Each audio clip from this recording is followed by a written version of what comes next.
6 more. Hello, everybody. My name is Frigid Hyperion, and welcome back to the Wilds of Wildemount campaign. Today we have session 63 with Group B. Before I get down into introductions, I want to give once again a big shout out to Dawn of Time 06 for his dedication to this campaign and streaming and recording the sessions with Group A. He's been doing a phenomenal job. Thank you so much, Dawn. It means a ton. Um, Now with introductions, you have myself playing as Moonzic as always. We have Kale playing as Brine, and we have Rocky playing as Edward, and of course our lovely omniscient and omnipotent dungeon master is Emily. And with the recap for this week, Rocky, the floor is yours. Last session on the Wilds of Wildemount, Brine and Barclay had a particularly alarming discussion regarding the nature of the veil that separates the material plane from the other outer planes. As it turns out, there's been a fracturing of the fabric of reality as we know it. And even more alarming is the fact that the deliberate destruction of this plane of existence seems to be an intentional act done by a malicious group, something with an affiliation to the Cerberus Assembly. Now, the true culprit, the individual behind these dastardly schemes, along with how these particular acts, you know, how these particular acts and atrocities being committed would further the agenda is still yet to be known. But Barclay did warn of the implications regarding these activities being conducted. Brine then proceeds to return back to the party in order to discuss the implications and complications of this newly obtained information with the rest of the party, in the hopes of being able to thwart and or circumvent the consequences that will befall us should we consign our fate to inaction. In the meantime, Moonzic had attended with Isla's father to a discussion during dinner about an upcoming event, a meeting of sorts with figures of significance towards the general political, economic, and diplomatic sphere. Moonzic, through some deliberation, had decided that he would debut as himself, his real identity, the true heir to the Ankarel throne. And with that, he had reached an agreement in order to establish himself as a central figure and a very notable person of importance.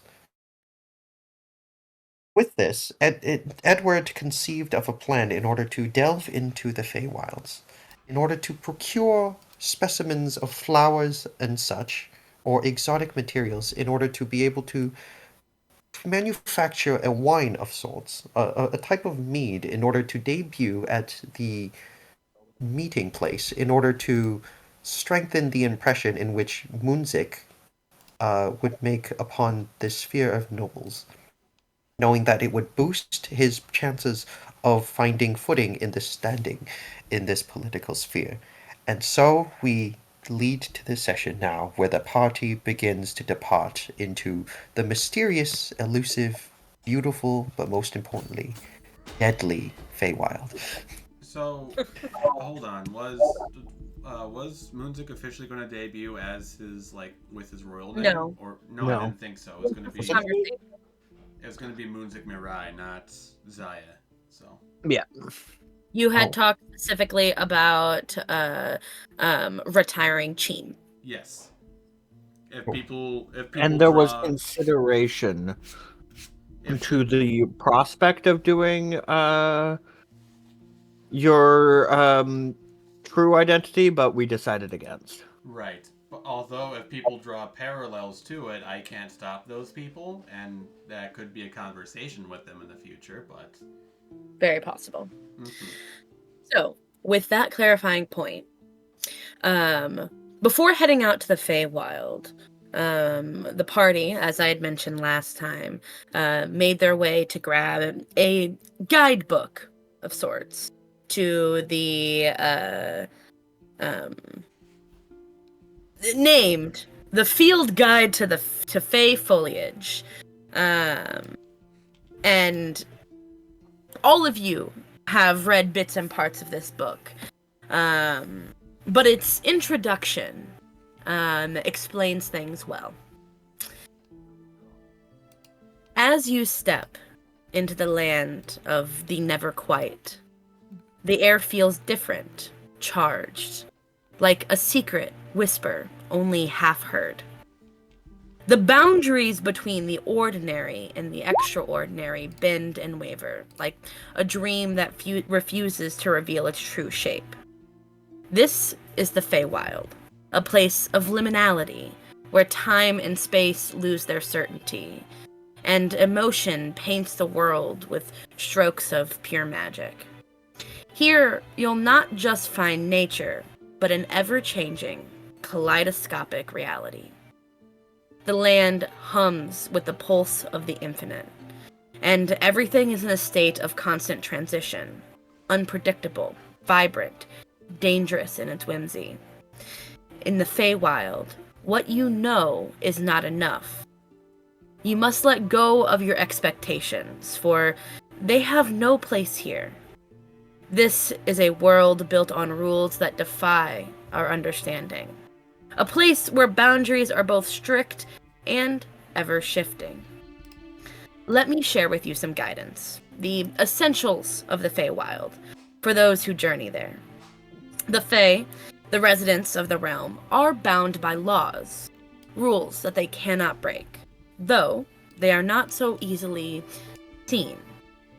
Some of these are hidden in plain sight, others tricks in disguise, and some of these laws are so deeply woven into the fabric of reality that to break them is to unravel the very world around you. 1. Speak no false words. A Fey creature cannot knowingly lie, though they may twist truths, dance around questions, and lead you to conclusions that are not their own. They cannot fathom the idea of a falsehood, as they are bound to the truth in their own way. But be warned. Attempting to get the truth by asking the same question 3 times in succession may lead you into dangerous waters, for the answer is never as clear as it seems. Break no oaths. A Fey's word is their bond. No promise is ever truly small in the Feywild. Making a deal with a Fey, no matter how insignificant it seems, binds you. Not a promise. A promise is not lightly forgiven or taken, and every gift from the Fey comes at a price.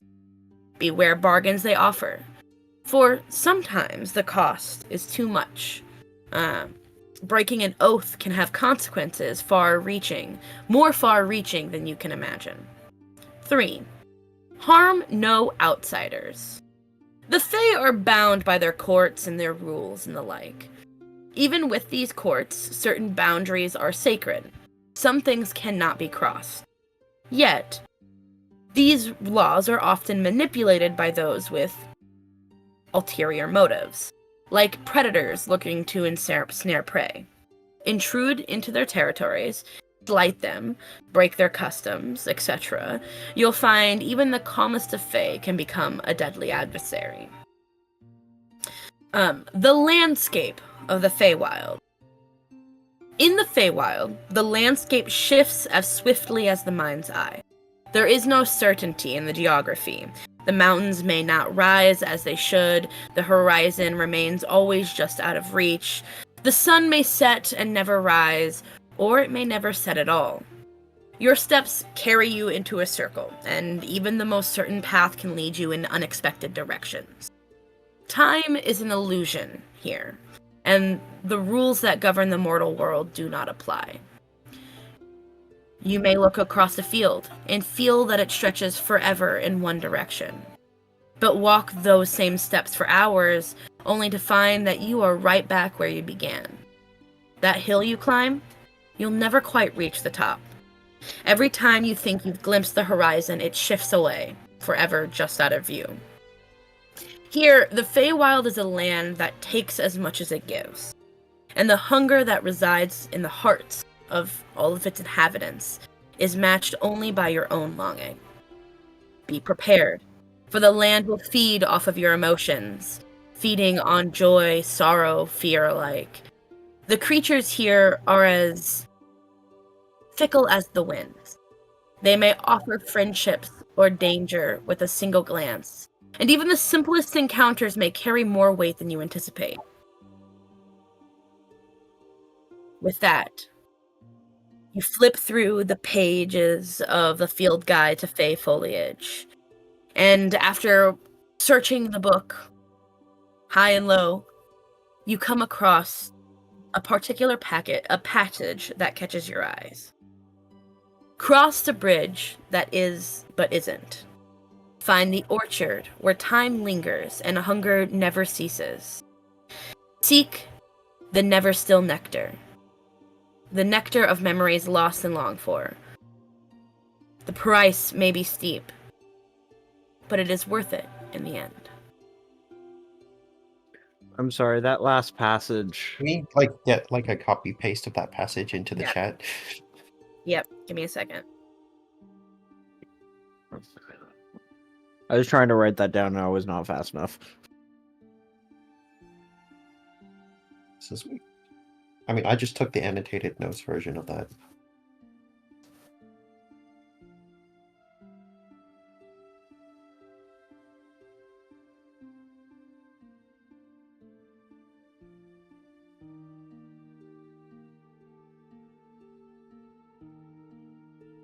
So, quick question for the DM. So, how does Keen Mind work in the Feywild with no sense of direction or time? Does it just not? I believe we touched on that. I don't think it works. No, we touched very on that. well. It just doesn't work, right? It doesn't work though. No. So Okay. it just The doesn't memory work. works. It's the Memory whole works. point. It's antithetical to what the Feywild is. You're right.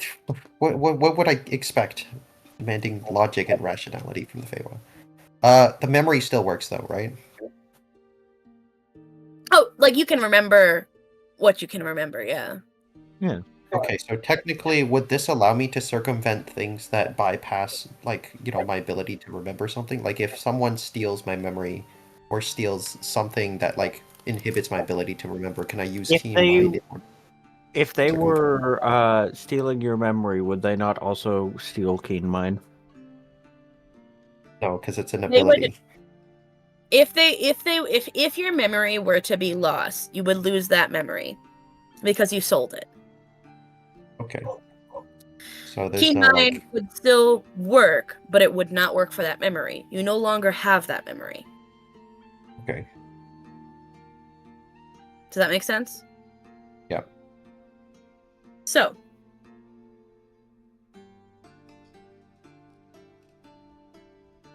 you excuse me. I didn't write out an in between. You plant the rose. Well, you have Nahiri plant the rose. We What use some little. yes. Ooh, What I love is you talk with Nahiri.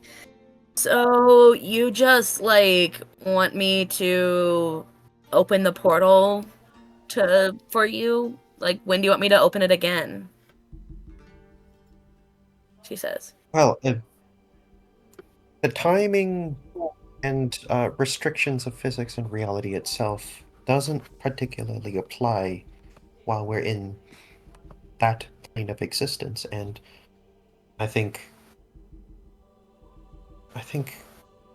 I'm not Open really it sure. when you feel the time is right. Well, I mean, open it when you and if you don't know and you find yourself in a moment of hesitation, well, I suppose there's Brine. a 95% chance that you'll receive a ping in your mind. strange. We Brine, just wouldn't this be a good No. time to test your book across dimensions? That's exactly what we're going to do. I was trying to mess with people. Of No, what course we're you going would. to do is I'm going to have you write the name in this book. You're going to keep it open so that we can come back through the portal after we have attempted to contact you once. That way we understand. Then we'll have it open fully for you. Then we'll have you close it the the time after we come back. Make sense? Yeah, sure. I understand. Write your name here. Okay. And she writes her beautiful scrawling name. Like her signature is precise and elegant, as if she has gotten a lot of practice of late writing it in just a particular way. All right. We're going through. We will send you a message. Keep the portal open. We will come back through and we will ask what you see. Okay. Portal And she open. Let's head through. You head through towards the door that has always been lingering in the back of your mind. And you see the wooden door with vines wrapping up the sides to make the doorway, almost as if the door itself is made of just a chunk of bark that was directly taken off of a very large tree. And you open the portal and step in to the Feywild. Is it okay if we prepare? Sure. Give it a second. I'm okay I to wanted to do step this through. before we headed into the Feywild as well. Okay. What did you Yeah. want to do? Okay, so first off, I wanted to see, just a quick thing. I wanted to see whether or not signatures could travel through an extraplanar space in itself, and I wanted to see whether or not there would be some sort of discrepancy between the sent messages and the accuracy, similar to how sending sometimes might fail through extraplanar communication attempts. I mean, after all, we are betting our entire existence and lives That's what on. we're trying in the Feywild. Well, at least can we try this in the dimension before? Fine. Trying it Um, here before the door. I will write no. Tunahiri. Hold on. What? I'm so fucking confused. And there's a little pocket dimension that's between. Yeah. What is Rocky saying? Hold on to here. Hold on. Well, actually, I want to say hold on for a second. Reduce our tensions. Right? Mm-hmm. So Rocky, right? What Edward is hoping to do is to test the in-between place, right? As it has been established that this in-between isn't a dimension, like a fully fledged dimension in itself. It's a extra dimensional location, right? And for research purposes, also testing the efficacy in the in-between. Some could call it a inert demiplane. So I just wanted clarification on what was being asked. So I want to cast Mage Hand. I want to send it through the in-between while standing outside of it to see whether or not I can sign the name from a different plane of existence. Okay. So you cast your Mage Hand, and you're intending on signing your own name to the book because you have not yet. Is that what you're saying? Yes, and I want to do this while standing in the material plane with the Mage Hand in the in-between plane. Oh, you can't do that. That breaks That breaks the mage hand. We've established that. We established that really early. Oh, is it not? We've established you can't cast mage hand through the portal.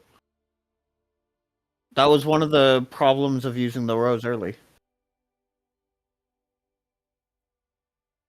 I'm going to just butt in here and say that okay. So Rocky, I know what Edward's goal is, right? And I know that you I mean, if have it doesn't work out this way, I'm fine with it too. Like if Mage Hand breaks while going through the portal. So we have previously established that magic doesn't really like you can't transfer it to a different plane. It's too far unless the magic specifically does not have a distance attached to it. So your mage hand would then be out of reach. However, I want to just like as a DM let you know that that doesn't mean that your original plan fails. I know, because there's no limitation on the Pretty distance. simple workaround. But I just wanted to throw that out there because there was some tension. Okay, well, Unseen Servant doesn't work either.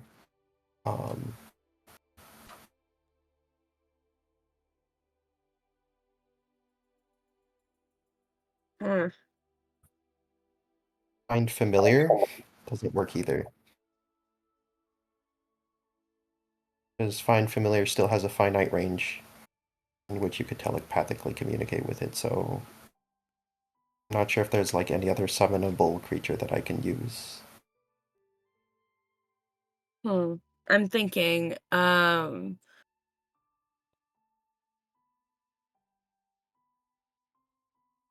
think that in your test of this particular aspect,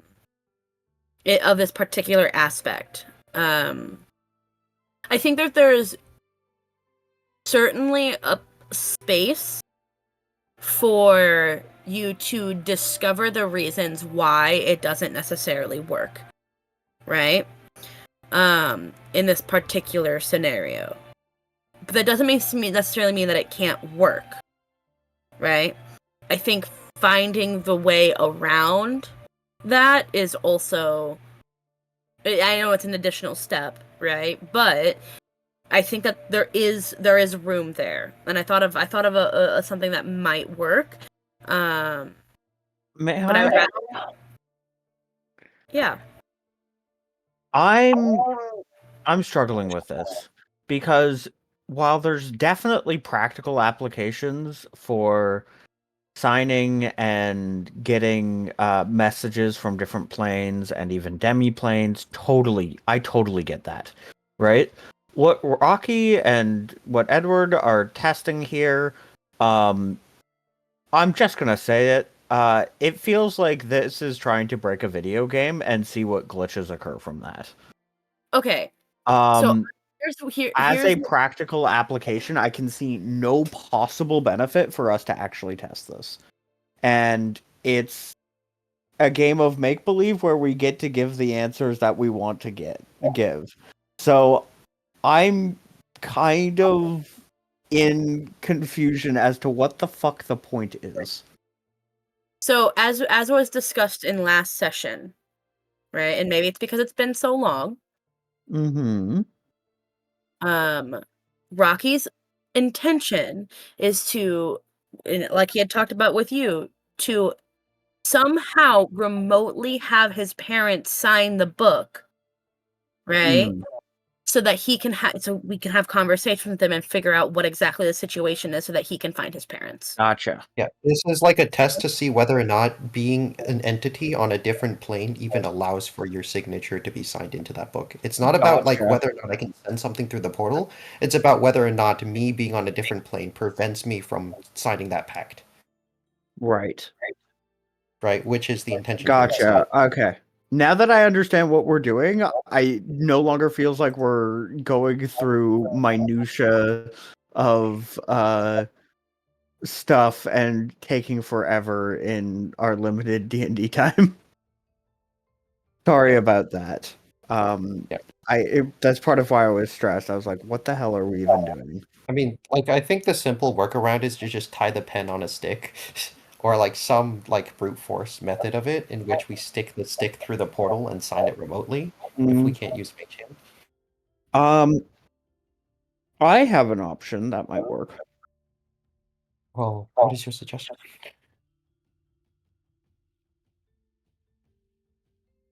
Is there anything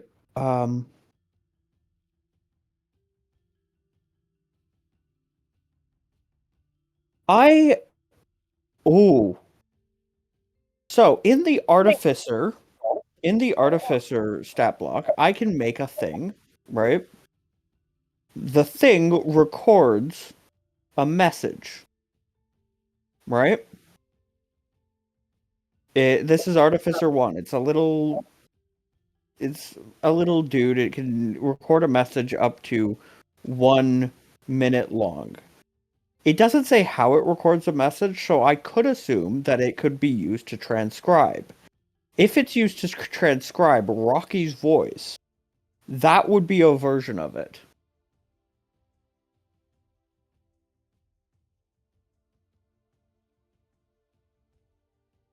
DM? I think when they said record a message, I think they mean audio, not like written text.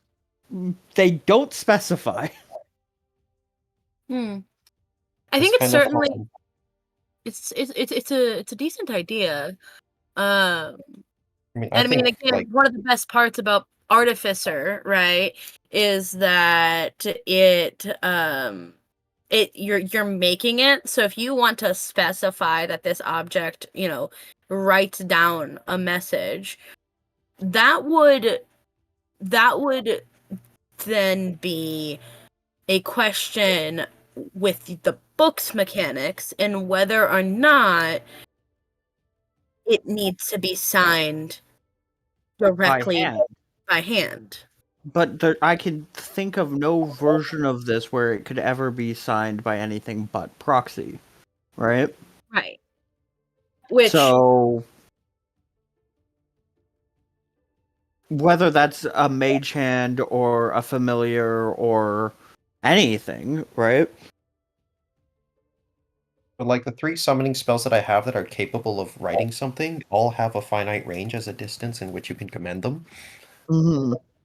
So, but like, we established there is. Does the Artificer thing have a range? No range. Because it's the item that gets the magic.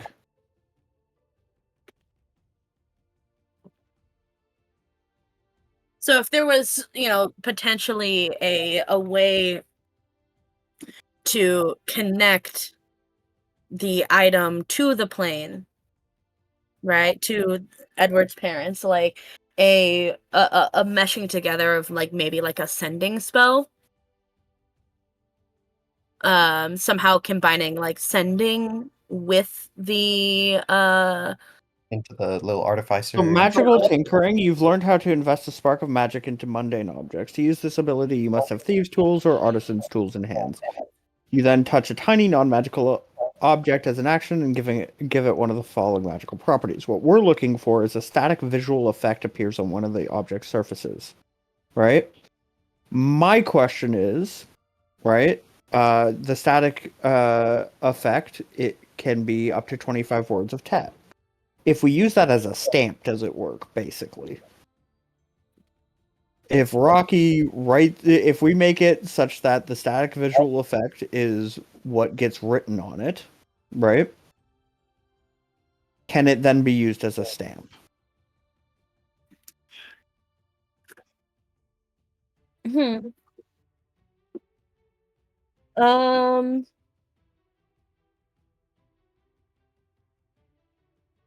Okay, out of game, I want Rocky to be more involved in the casting of this. The whole time I'm just saying, like, we could just grab a broomstick and tie the pen to the end of it and then sign it. That doesn't solve the problem. Yeah, not even necessarily that. What I want is I want the solution to have Edward be more actively involved in it because it's regarding his parents. And it's also his magical signature that needs to be involved, which is the other problem here. So Again, like I could just tie. I don't know if That Yes. that's not. doesn't solve this problem, though, because how would your parents tie something to the broomstick? I'm not trying to find that. I'm trying to find whether or not I can even do it from a different plane. Because remember how I explained the whole elaborate plan of how I was going to tie all of this together? Mm-hmm. Right? Like this isn't like this is assuming the character is like doesn't know the answer at the very end. This is just the character trying to find a very simple solution, which is can I sign this from a different plane, right? Regardless of the means of doing so, right? Does this work like a pact or does this work more like something else, right? Right? Does it work like a pact or spell, So right? I would say, given everything, and the transitional time between, and this might not be it. I'm just gonna go with it because I actually do think it's kind of funny and fun. This is Uh, like this is like the first step, but so, we're gonna have more experiments later with yeah, multiplanar messaging with the book. This is just the first yeah. experiment. That eventually I culminates where we used all of the findings from each experiment to then do that thing, right? Yeah. God. So I think that it would be fun. So after attempting to cast a mage hand and sending it through the portal and it not work, um, an idea pops up in Edward's head. Simple, just a pin attached to a stick with instructions to Nahiri to direct it to the book. Edward, this is not going to have any strong effect um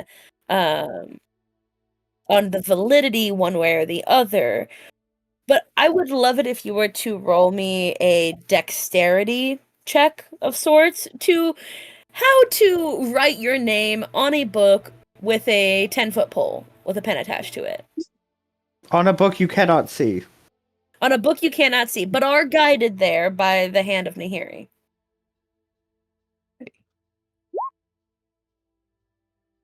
Did you take a With 21? a 21, I think I'll take that. Tell me, what does your signature look like? Uh with a 21. Mind you, this is a difficult task. Very, very difficult task. Okay, so with Edward sort of guiding the pole around on the broomstick, right? He sort of pivots around trying to like find the center of mass closer to the pole by holding it closer to the portal from the other end. And in doing so, right? Um what he ends up doing is he sort of shifts around the thing and basically tells Nahiri to like balance the book at like a tilted angle, right? In which he can basically pivot the thing around like Nahiri's arm as she's holding it, and then instead of like trying to like physically move up or down or physically push up the pole in a lateral movement, he'll just tilt the pole at different angles in order to be able to write down his name, right?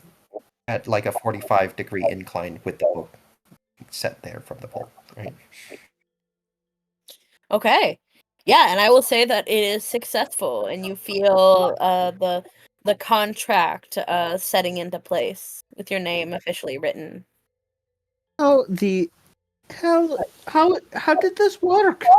This goes against Well, it didn't everything work I yet wrote. until I tried to send a message. How is it I'm going to okay, try okay. to send a message with the book.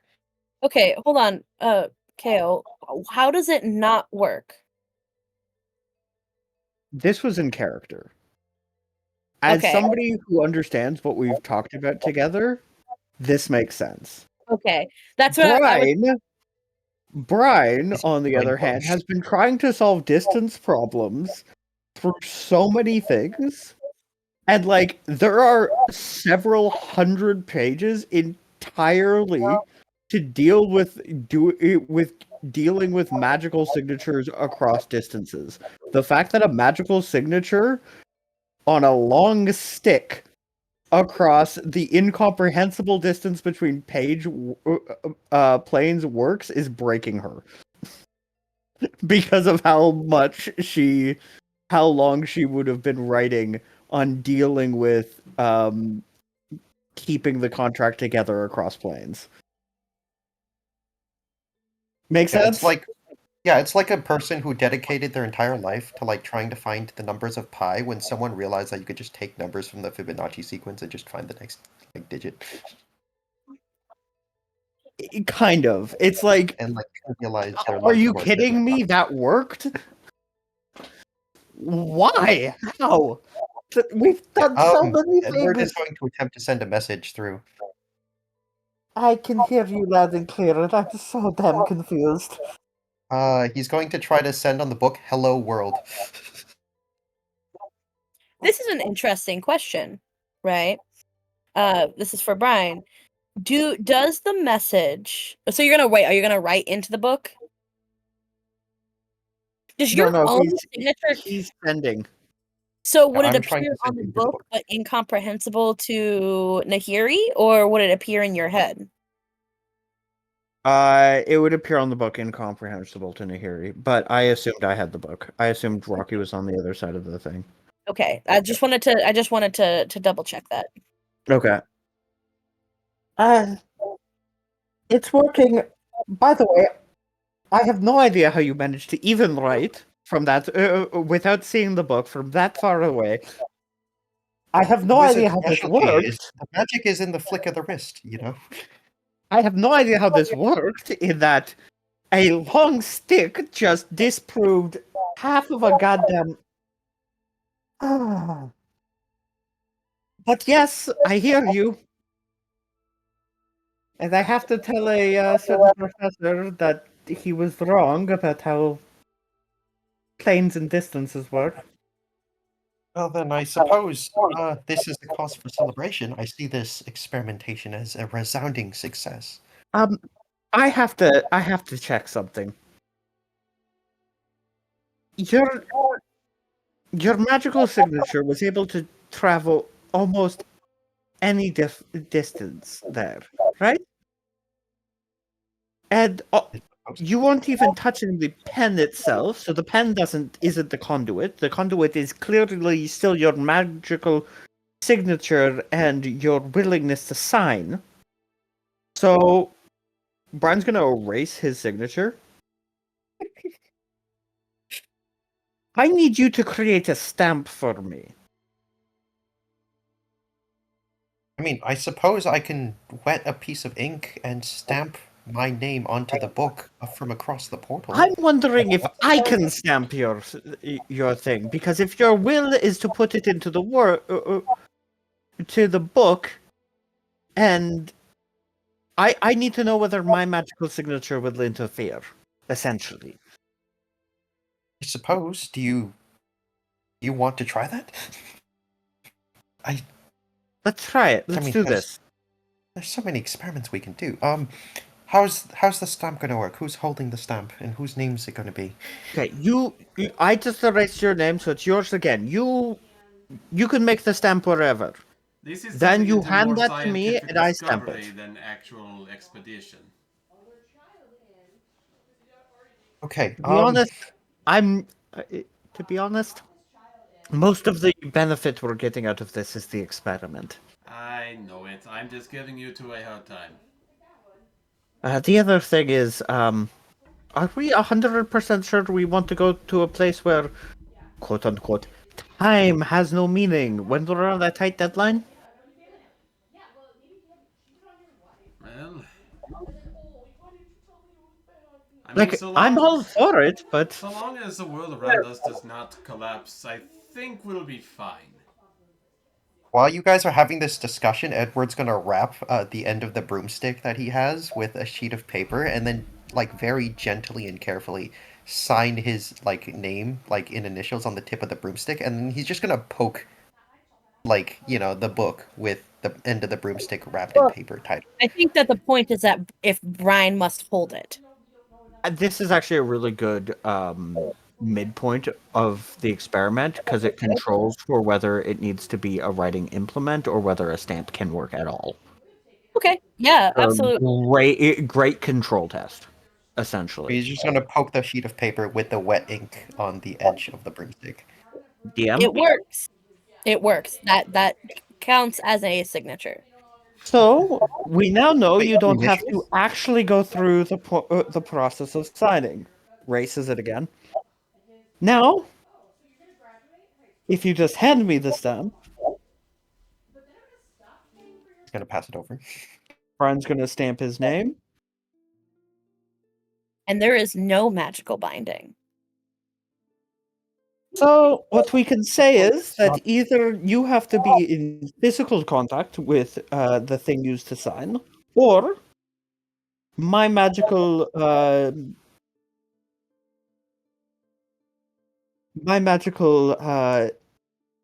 signature interferes with it. So one last thing, I suppose it's about if it's more throw functional it at to it. I suppose it's about the metric to gauge it. I suppose the metric to gauge whether or not it is valid is more so measured with the intent of the original holder. No, your intent was the same each time.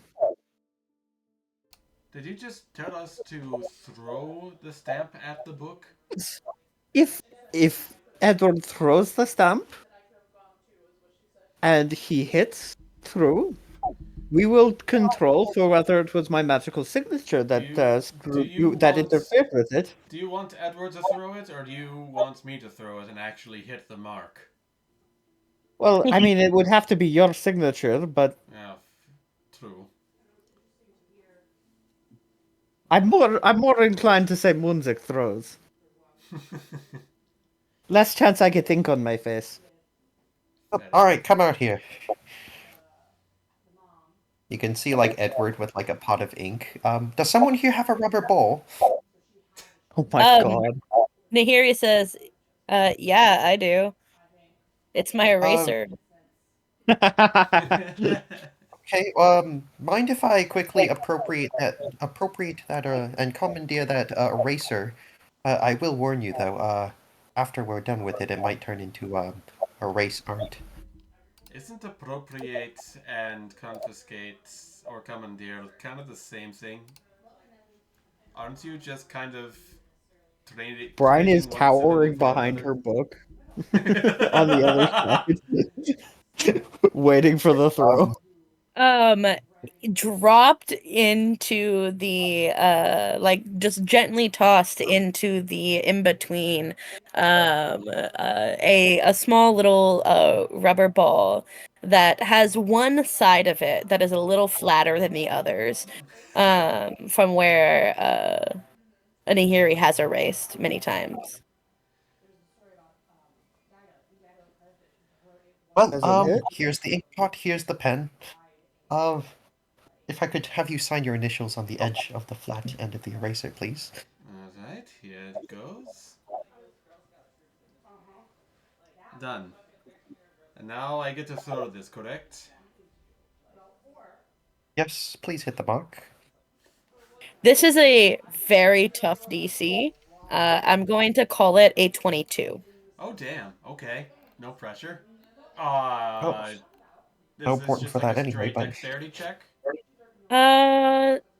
You can make an argument if you want to do something that isn't a straight dexterity check. It would either be like a straight dexterity check, or I would like throw it By as the a hand. dagger. But attack roll. It's up. either way, it's Attack There's roll, a he has skill that you'd rather proficiency. use, or attack roll. Either one. I'm comfortable with okay. either. I'll go with the dagger throw then. And 1, 2, 3.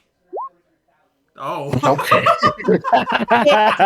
It's wide, and a flick of ink hits Brian in the face as the Moonzic's ball. initials are now stamped on her cheek. No, it doesn't hit her in the face. Just a little flicker of that is a Damn 2. it, Moonzic! I thought. Damn it, Moonzic! I thought I told you said you'd hit the mark. What can I say? Throwing an eraser is much different than throwing a dagger. I thought he said shot in the dark. Brine is going to throw the eraser back, aiming at his head. Okay.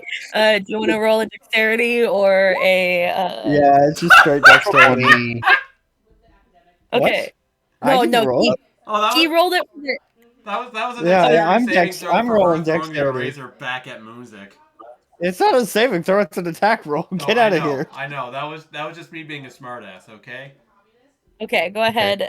Roll your dex or whatever. Dagger Oh, throw I again. accidentally did 2d20. I'm sorry. No, you're fine. That's okay. It's 18. We'll just take the 18. So yeah, I hit the 22. 25 this time. 25, that was it. I hit the 22, so That the beats the eraser 22 is gonna mark. go back through and hit him in the face, stamping Yeah, his own wait, initials on him. what's your AC, Moonzic? What's that? Moonzic, what's your AC? Oh, my AC? Why is this? Fuck, where is 16. Yeah, that hits him. Like he's now got his own name stamped to his cheek. See, that's so hard. Bye bye, not the turntable. And with that taunt, apparently now he gets it. Yeah. So with a reapplication of ink, it is thrown out and a little off kilter, but like very clearly hitting the mark and strongly defined on the page is Moonzic's name. And And results? results are that his signature is valid. So I don't Oh. suppose that the object itself doesn't even need to be in contact with the holder. It's more about the intent to sign that pact in which. Intent and Valid. lack of other magical signatures.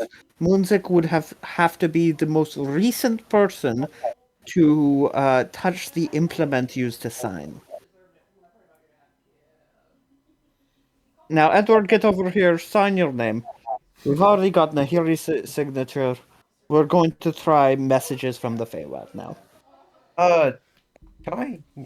Edward is going to try to sign his initials, but in primordial, because he speaks primordial. Yeah. Yeah, And as you sign your initials in primordial, with Oh, the not my full name, by the way, just specifically my initials. you intend to sign your name, right? Even just your initials onto the page, it is magically binding. It is intention. Do you know what this means, Brian? This means that It we means have that an I entire took degree of confidentiality for encryption, depending on the script of languages that share common characters or Yeah. other symbols.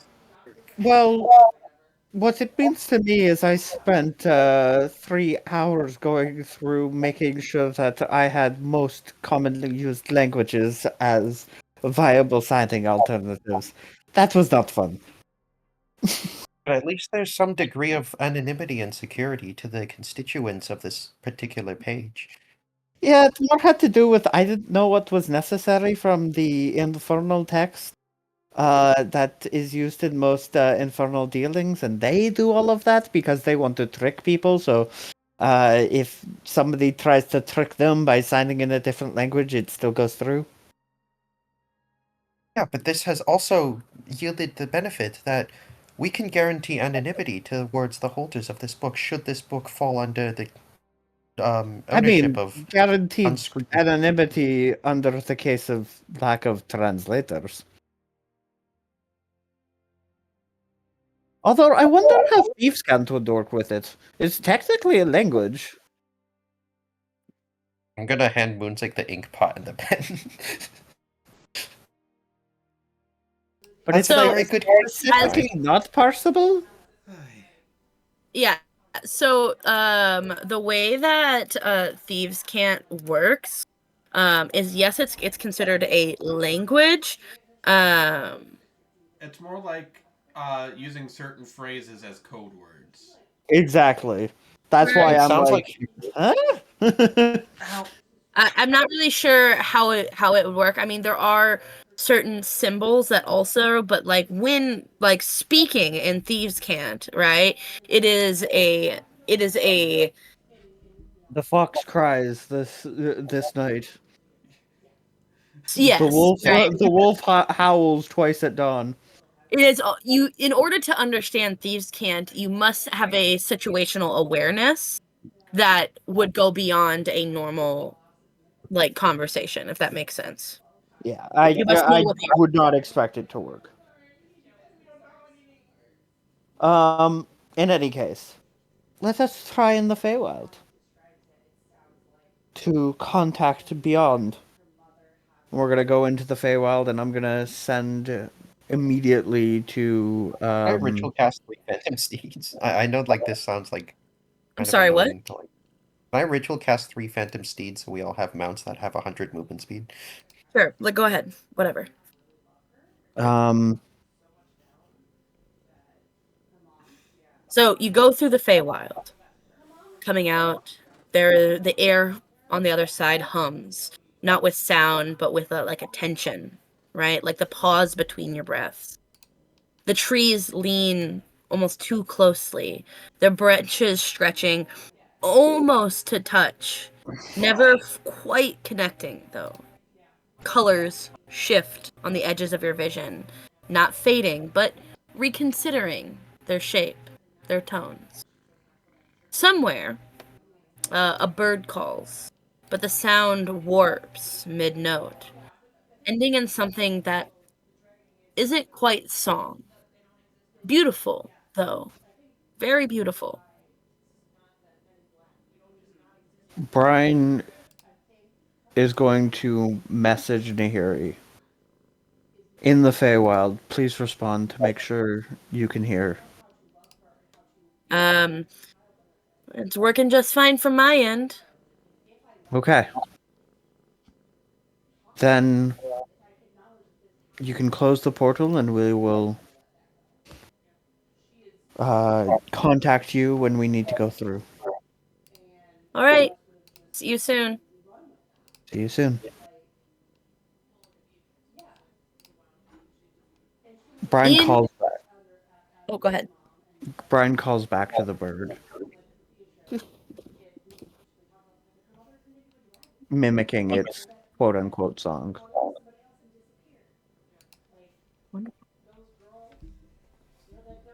You know, Brian turns around to look at the party as they step through. Um, all but Brine has been on this side of the portal. And this is the only visual that I have because this is canonly established that this is the what the other side of the portal looks like as you step into the Feywild. I think this is a decent enough representation, at least for. This is a very stable area of the Feywild. Very, Pretty similar to the last time we were here. very stable, and yet I can see other places that are still constantly changing. How do you have courts in this plane? Well, nobody can tell a lie, so. So it's more on courts of name than territory. And the Eladrin themselves are more effective at resisting change. The Eladrin area is perhaps the only place that could truly be called stable. And this is an old Eladrin temple. I mean, in a court in which no one is permissible to speak lies, I don't suppose their corruption and shall we say, integrity is still untarnished. Shall we say? No, the corruption is, well, nobody's lied.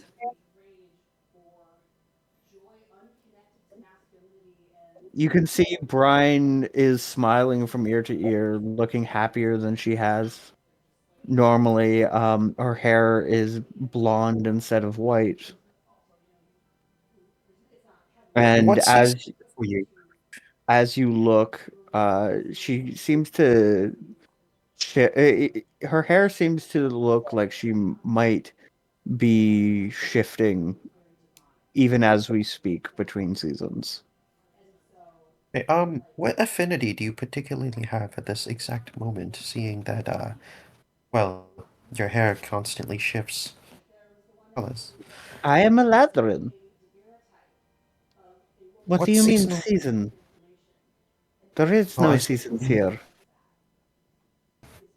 Just what is. suppose this place provides a more holistic state of being for your abilities, I think. What was that rule you said? Don't speak with anything? You cannot speak falsehoods.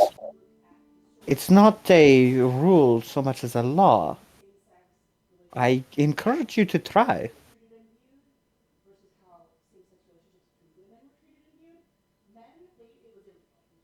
Nope, I can't do it. You'll get a few words out before the words choke in their mouth. You must have been saying something completely inaccurate. I think that, okay, I see what you mean now. I think that, yeah. Well, I think I understand.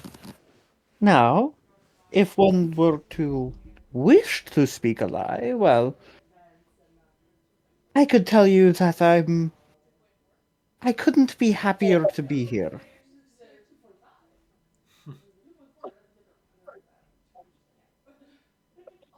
Of course, there are things I could be happier about, right? And there are many more emotions than I have that are happy. But if I think in my mind about the phrase "I couldn't be happier to be here," It's more literal. Not right? necessarily as I am exactly as happy as I could be being here in this moment. It's a phrase that means nothing. Be careful, for every denizen here has mastered that art. And if you promise something to them, well, you cannot tell a lie, so you are bound to that promise. Hmm.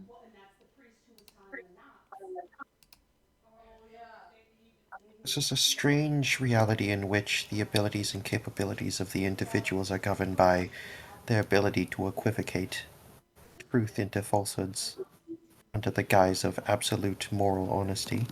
Not falsehoods necessarily. They can't not tell falsehoods. It is merely trying to tiptoe around being unable to speak the falsehoods. I believe Brine has said before that people become very learned in stretching the truth. I do Well, not understand what you mean by stretching the truth, but it's equivocation. hmm, Saying a statement in which the technicalities of it align with the truth while also violating the spirit of the intention when perceived by the other person. that is the truth. There Still is only technically. one truth. What you take from another's word is only what you understand. That is true regardless of any equivocation, This is I going is to it suppose be a not? so. very interesting experience. I suppose so. I'm going to cast Mage Armor on myself, and then I'm going to cast Borrowed Knowledge, and I'm going to give myself Knowledge of the Herbalist Kit. And then Okay. I'm going to then recover a first level spell slot with Expert Divination, Okay. which basically allows me to recognize plants and understand like medicinal properties or magical properties of plants. Okay.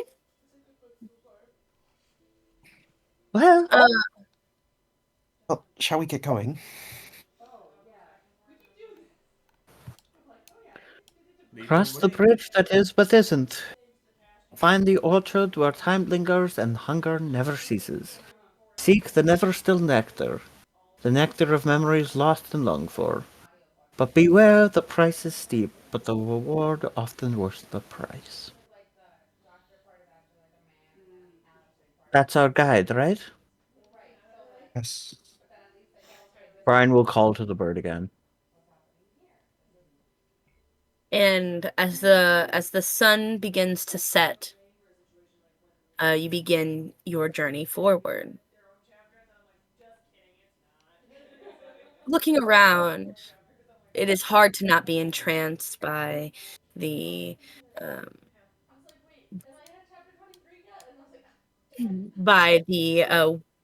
wild around you. um, as you walk, the sun still beginning to set. Um, you come across a bridge. It sits over a river that glows like honey poured from the moon, slow and glimmering, pulling light into itself. The bridge is there, and not there. Its edges flicker like a half-formed thought. It might hold you, it might not. At its entrance, there leans a figure, old as a forgotten story and probably twice as slippery. His grin is a half-moon sickle, and his finger is long and idle. He tips his hat to you as you approach. See, funny thing, bridges. They hold you up till they don't. This one, this one's caught in a muddle, see? Wants to be, but also don't. Crossing it's a gamble. And that river, he gestures at its golden current. She takes more than she gives. Saw her swallow a whole fellow once. Couldn't recall his own name after. Now he just sums himself. Sad thing that. But oh, lucky you! Old Pib can help. Just a small favor, a little promise, a trifling thing, nothing too grand. Ah, old. Could you give me your name again? Oh, just call me Pib, old Pib. Who's old Pip? Ah, Pip. Pib, two B's, like Dr. Pib. Ah, Pib. Who's Pip? Thank you for your name. I'm sure you'd like that back at some point.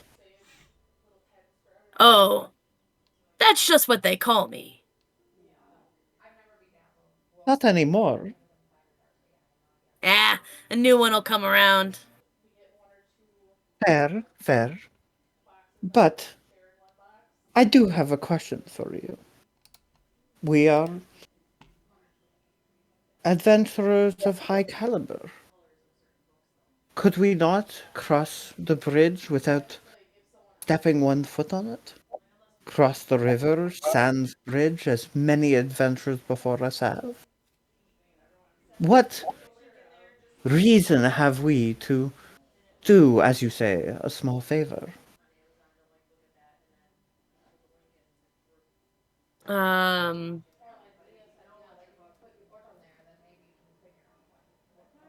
hold on, I'm trying to figure out a good way to phrase it. What is the airspeed velocity of an unladen sparrow? He who wishes to cross the bridge here must answer me these questions three.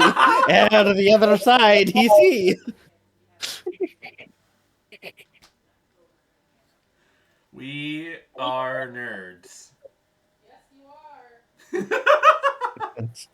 Gwendalion or Zorhas sparrow? Oh my god.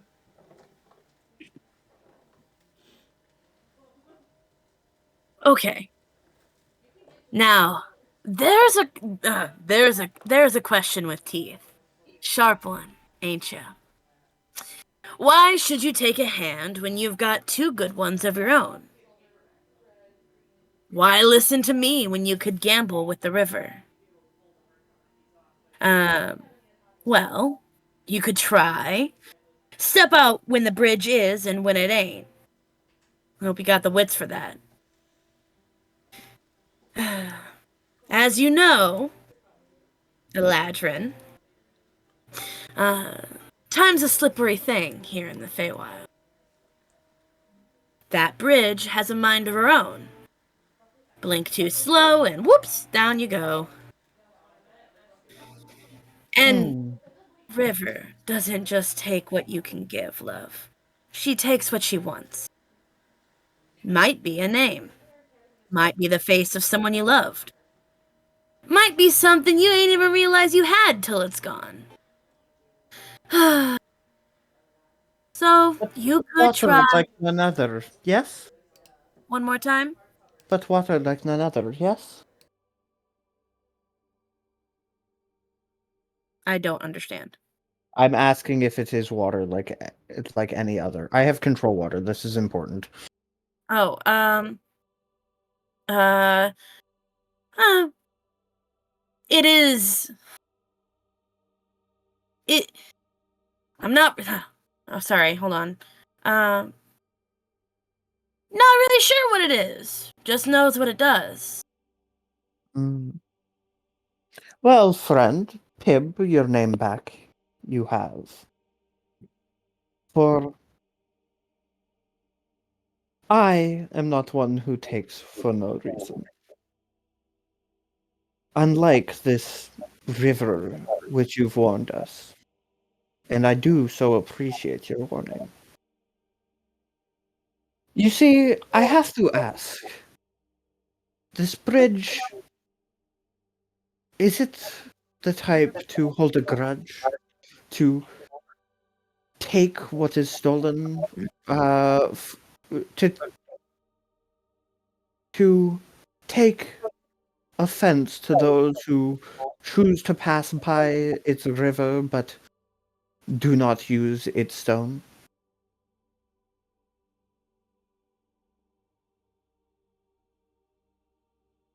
Mm,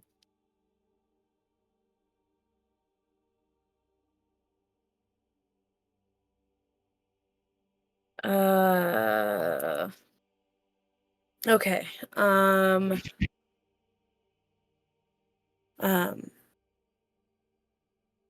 See. Rivers? I don't know. But bridges. Bridges they remember. Not in the way that, folk do. Not in words or years. But like in weights, in footsteps, the things carried across them. This one has been left in the between for too long. Ain't here, ain't gone. Forgotten by most, but still feeling. Feeling things left behind. They get hungry. Not in the belly sort of way, in the reckoning sort. Will it hold a grudge? Take offense? He shrugs. Ain't my place to say. Ain't my bridge. But if I were you, I'd be real careful about stepping where I ain't wanted.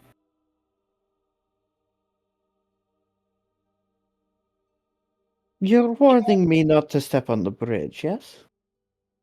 Not without your ever so esteemed help. A bridge is meant to be used. I don't know how it's gonna work with just the river. Okay, Brine doesn't understand. Brine's gonna look This is a riddle. at each of you. Brine's gonna cast Fly. Yeah, I was gonna say, like, I could just levitate the party across. And she's gonna just Yep, Brian's our cross canary in the the coal mine. bridge while flying.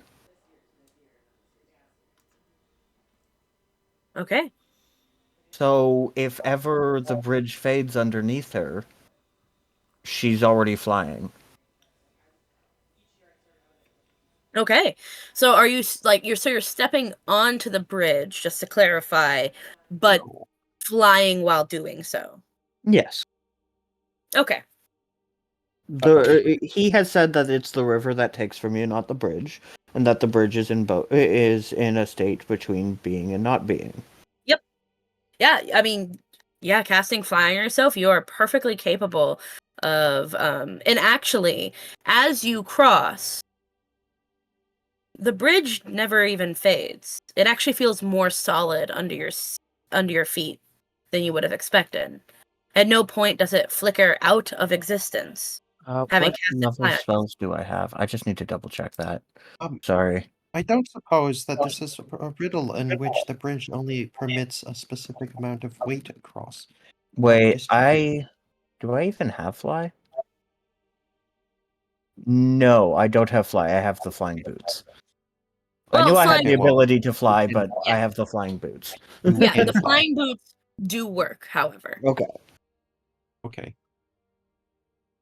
I'm going to try an experiment. I'm going to send Cole on the bridge and see if Cole can, like, sort of walk across the bridge. And if not, like, at the moment it drops, I'm gonna have Cole immediately try to fly away from the Okay. water, right? Okay. So, The bridge will you appear. have like coming up to the bridge, right?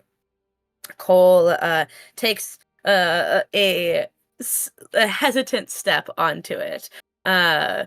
Wings out, almost ready to catch himself if he falls. The bridge is never there when he takes his first step. He immediately flies. I'm going to send. Oh, I see. So there's some aspect of it in which renders Cole impermissible across the bridge. You misunderstand. The bridge. There's a few things here. I mean, you have fly, yes? The two of you Well, I could have fly levitate. over. Levitate. Either way, the two of you could fly over the bridge, and we shall be through. She's gonna walk across again with using the ability to fly should anything go wrong, but confident that the bridge shall not fall under her because she has some ideas. Oh, one more little experiment. I'm going to cast Minor Illusion and have little dancing, like, monkey illusions sort of walk across the bridge, but since they're incorporeal, like, they don't actually have weight, so they can't really fall. I'm gonna see if the monkeys themselves fall across the bridge, and as the monkey is sort of walking across the bridge, I'm gonna have Cole test whether or not it is actually, like, solid as a structure. Okay, I'm so sorry. I I'm so lost on what you were trying to say. I don't. So you did say something about the bridge forgetting its purpose, but still wanting to serve it. I want to see if I can trick the bridge into thinking that it is still serving its purpose with By illusions. casting illusion of Yeah, people crossing it? yeah. Okay. Little tiny monkeys dancing across the bridge. Um And then checking if it's like corporeal while the illusions are doing. Again, the bridge does fade in and out, right? As you cast your spell and you send these monkeys dancing across the bridge, parts of the bridge remain more stable than others as they cross. As the monkeys reach the end of the bridge, however, there is no more bridge to go. So at first, as the monkeys cross, there are bits and pieces that remain stable. But as they reach the end, the bridge becomes no more. And while they still continue to cross as it is an illusion, the bridge is non-existent below them. Each of you. Edward, cast levitate. I shall guide us Okay, across. fine. I just like This good experimenting. bridge shall not fall underneath my feet. and should it forget its purpose and its holding of me, then I shall still carry. All right, I suppose. I'm gonna cast Levitate on Moonzic, and then I'm going to cast Mage Hand, and then just have the Mage Hand pick him up by the shoulder and gently carry him across. Well, carry his weightless body across. Can I Okay. bridle carry Edward with The under boots? the power of the flying shoes? No. No. I don't think you can carry that much weight, so I'm gonna have to like cast Levitate on myself again after Okay. dispelling it on and then just floating across, and that gets the entire party through. Yep. Um. So yeah, you cross. You cast levitate and push little Moonzic across. Moonzic, what are you? Um. What are your thoughts as you're being pushed by a mage hand across the bridge? What are you thinking? So what color is the river again? Is it golden or is it blue? Oh, Cameron? Oh, shit. Hang on. Sorry about that. I had Discord still muted. Oh, no. So is the river like golden in color or is it blue like on the It is, map? no, this is, sorry, that is, you're beyond this bridge. This is a different bridge. Okay. Um, yeah, this is just a quick visual. You've been walking for a while. The river is golden in color, and it swirls, and in some parts it goes faster, and in other parts it barely crawls. It pulls light into itself. Moonzic's just kind of enjoying the leisurely um, floating across and just kind of taking in all the surroundings of the Golden River uh,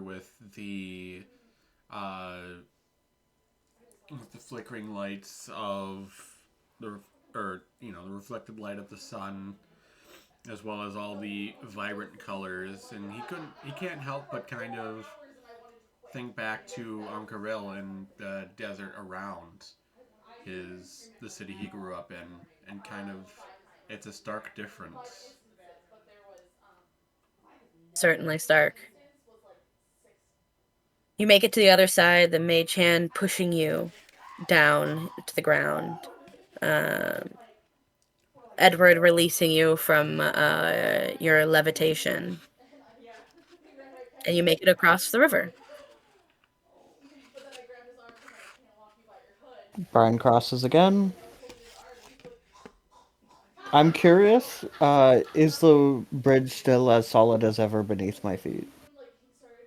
Uh, it is. There, you feel from the bridge some hesitancy. Like, not that it has been slighted, but the bridge, you can feel as if it is longing for something, and it's kind of a bittersweet sadness, and it doesn't seem as eager. It's still solid under your feet, but there's that hint of longing. Brian's gonna stop for a second, middle of the bridge. You know, this truly is a great view. Thank you for showing me the best place to cross. She's gonna continue. The bridge feels good under your feet, lacking the hesitancy it did before.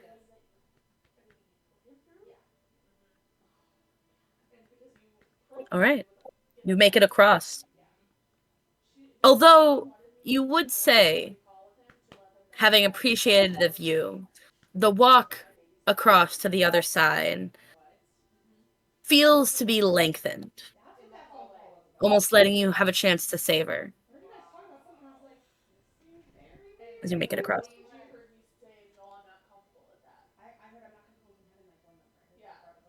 Well then, shall we continue?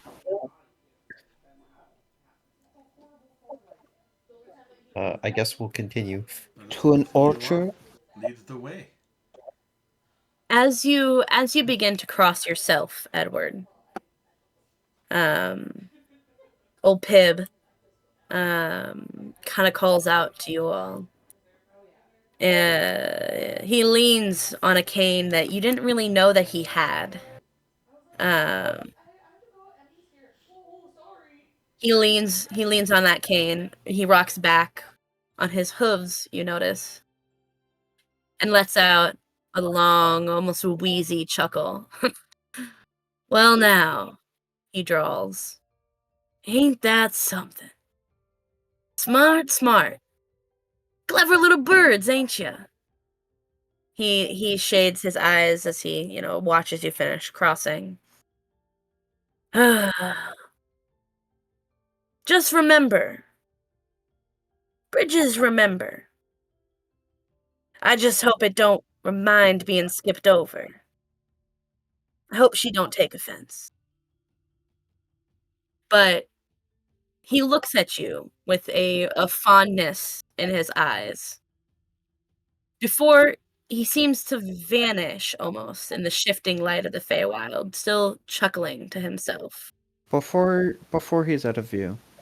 Yes. Oh, Pib, He looks thank at you. for the information. You have been most generous. You are certainly welcome. And thank you for the view. Anytime? Anytime. He agrees.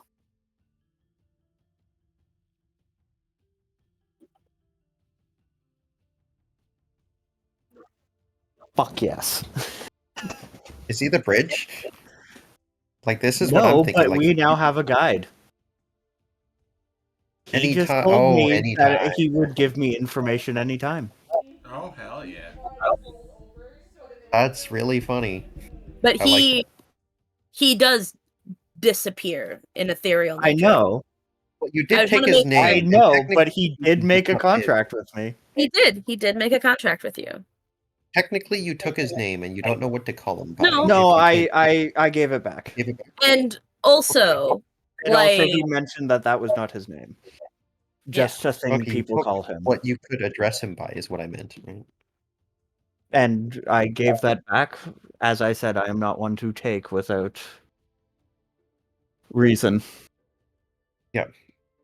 and as he again, I want to make it the vibe clear as well. Like, there is no malice there, just a recognition, right? I want to he does I not. have the feeling like the bridge remembers, and I was testing things out. The bridge will not let me fall. I believe it would let the two of you fall because you did not use it to cross. Yes. And there's a non-zero chance I think the bridge might show up, and there's also a non-zero chance that Pib might have something to just. I don't know. Never mind. I'm speculating too much. We're going to continue. Okay. You continue past the bridge.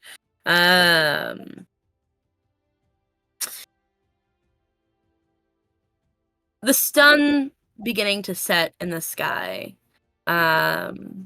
You continue your way towards the orchard. Edward, your I don't like this. This is really bothering me. Sorry. Edward, your sense of time is altered. Not really sure how long you have been traveling, yet still continue forward. The sun still beginning to set in the sky, basking the area in this a light orangish glow. Hours could be passing. It's hard to tell.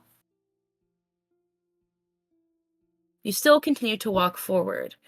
When, Edward, you notice that strange-looking rock, the one with, like, almost protrusions from it, like bulbous little protrusions. You definitely think you've passed that before.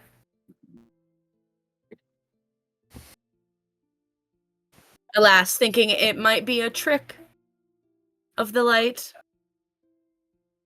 Are we Would walking in circles? Rocky think that's a trick of the light, given Keen I don't Mind? know. I I wish mean, given Keen Mind, I would know exactly what it looks like, right? True. Yes, you would. That is the same rock as before. Hmm? Well, I mean, we're walking in circles. The fact that I can even say that knows that I can undeniably declare that we are. Circles? No, not circles. Oh, well, we're We're not in getting the anywhere. same place as we once were. Could one consider this an orchard?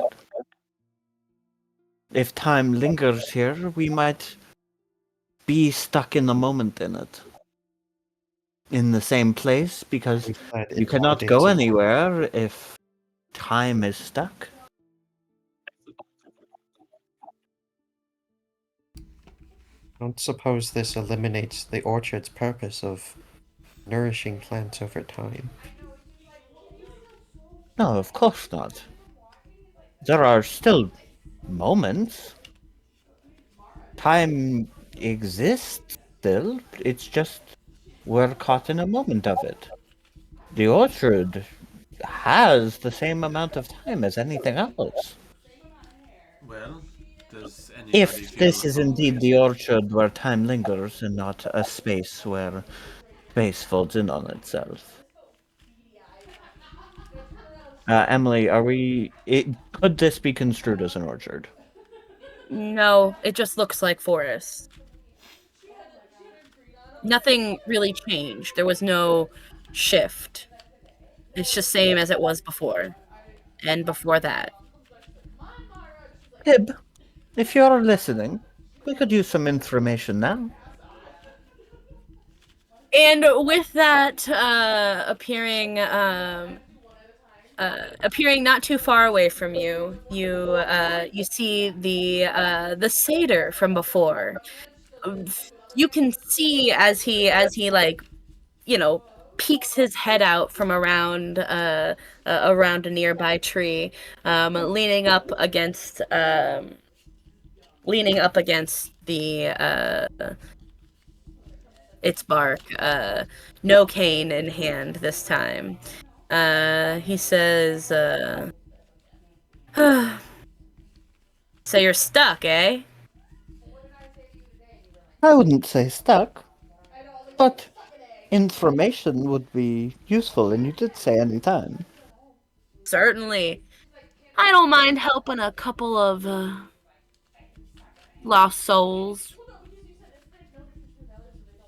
My soul definitely has a home.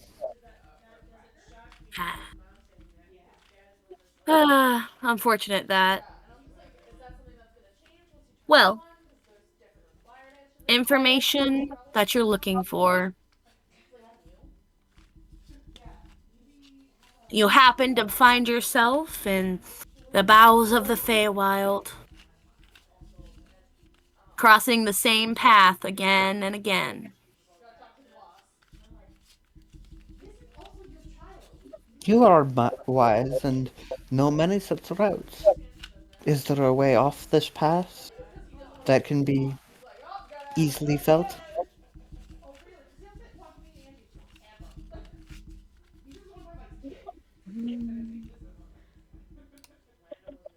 Brian's hair has gone a shade of light green, and there's flowers in it.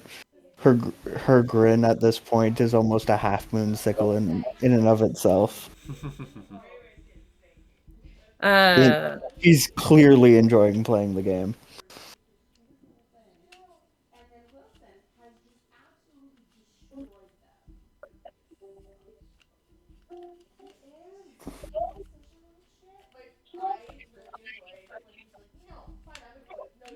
Uh, he says,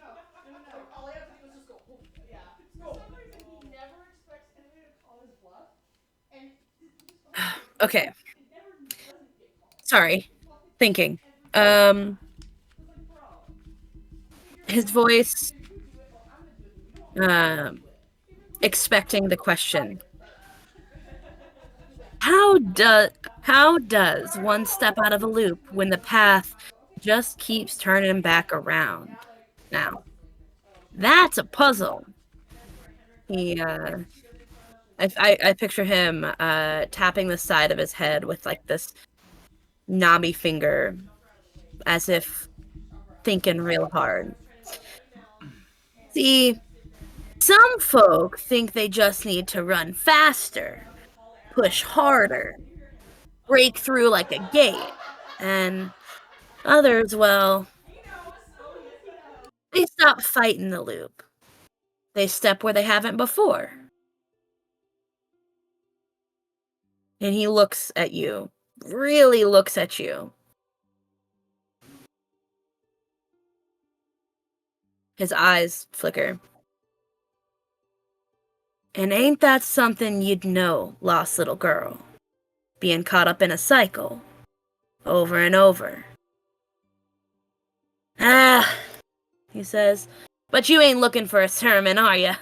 You called me 'cause you needed help. Brian's going to have a flashback here, I think. Okay. To being lost alone in the woods. Running, trying to make it home.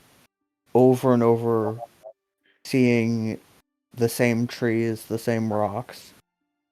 Running on the path, running on the path, running on the path. And she's gonna see somebody smiling down on her. And that's where her memory would fade, I think.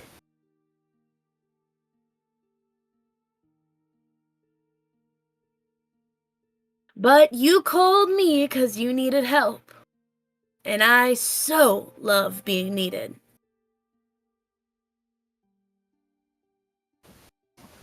Oh, please, the pleasure's ours.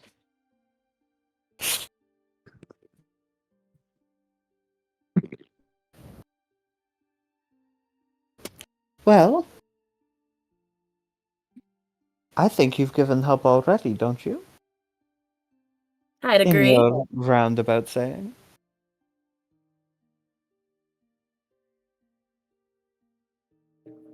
Edward, would you like to climb this tree? I still have the levitate on me, right? The 10-minute duration. No, you've been walking. No. No. Okay.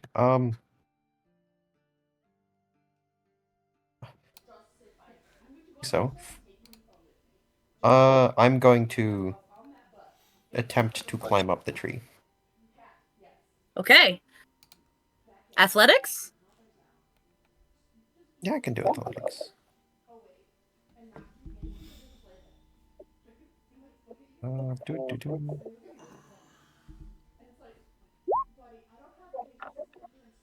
Nice. That's not bad. Not bad. Not bad indeed. I'm rolling high.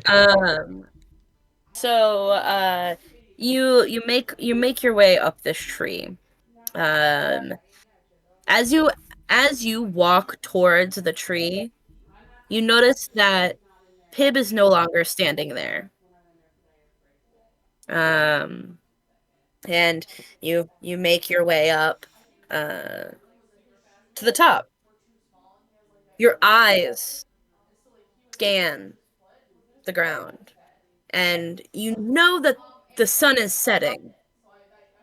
And you know there must be a horizon, but as your eyes scan up and up and up, you never meet the horizon. You just continue to scan again and again and again.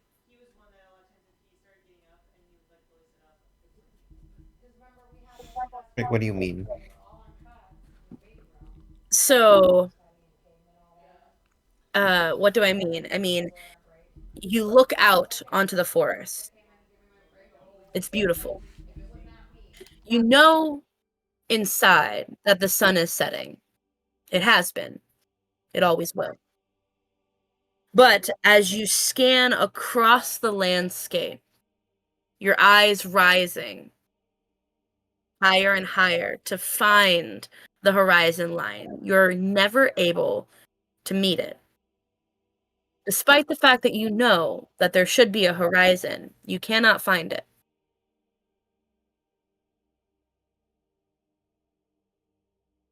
What happens when I look back in the opposite direction? Again, you scan your eyes, and you are not able to find the horizon.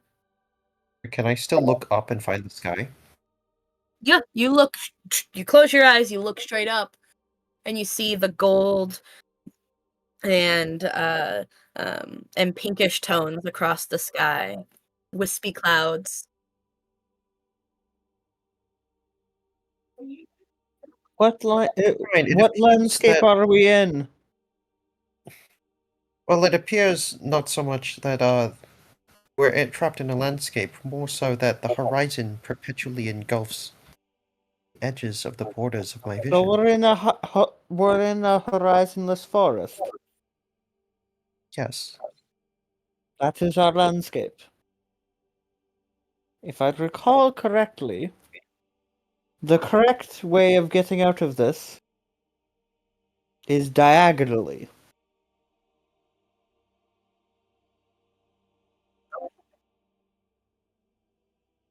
No. There is only one direction to go, and that direction is diagonally.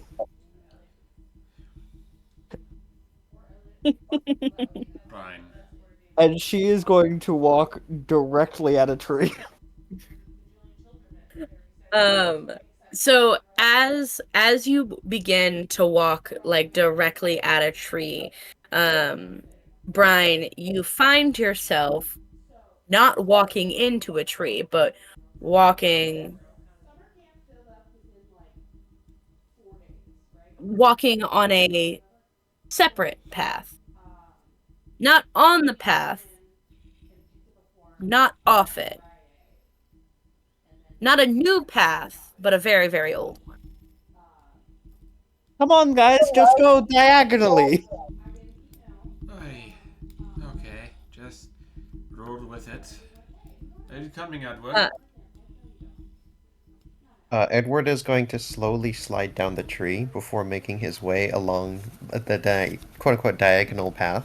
So you guys are following behind Brine, correct? Yes. No, don't follow me. Go diagonally. No, they did not say that out loud. So you guys start to follow Brine, and you are unable to. You just find yourself walking the same path you were before. Okay, hold Brian's on. gonna stop. Hold on. She's gonna look back at them, So if she making nowhere. went in that direction, then she keeps saying to walk diagonally. If she walked in that direction, and I go diagonally from this, and he's going to walk diagonally from where Brine walked.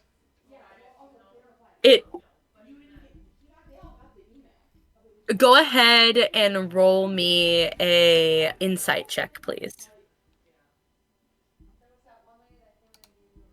16. So, and this is, I want to say that this concept is difficult, right? You're like, okay, so diagonal from Brian's location, you go diagonally and find yourself walking right up behind Edward again. Damn it. It didn't seem to really work the way you wanted it to. Edward is going Brian, to you are basically. out of sight, but you are not in sight. You are within earshot, and you know that they are there, and they know that you are there.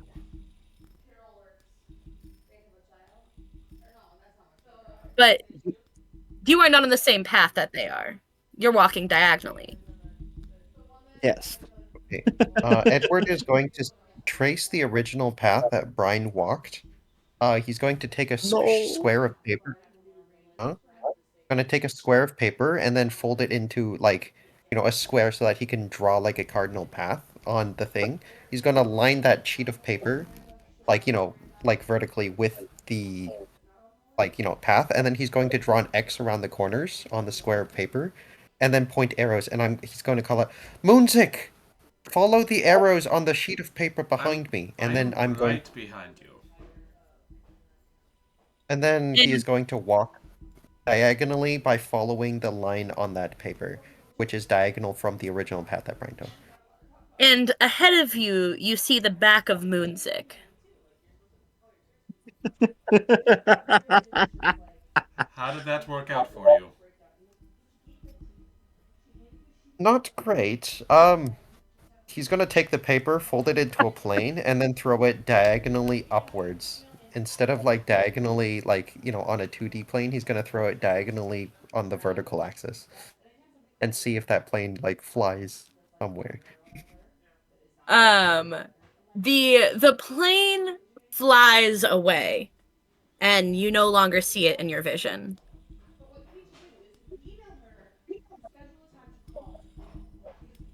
Can I catch the plane? No. No. Interesting. I kind So of she does- understand the mechanics of this, but like I'd expect to be able to catch the plane there. Nope, not in this case. Not because he threw it in the right direction, but because of the plane itself. You get me, Emily? You get where I'm coming from? I get you, but this particular scenario, no. Okay. You cannot catch it. Okay. I am very confused. The best way I can express is that when you follow a path, that path will loop on itself. You must go diagonally. So I must go. Okay. He's going to grab another. Oh, sorry. So I have to more or less kind of determine a path in my mind as to where I want to go and go diagonally from it. No. Because then you have a new path.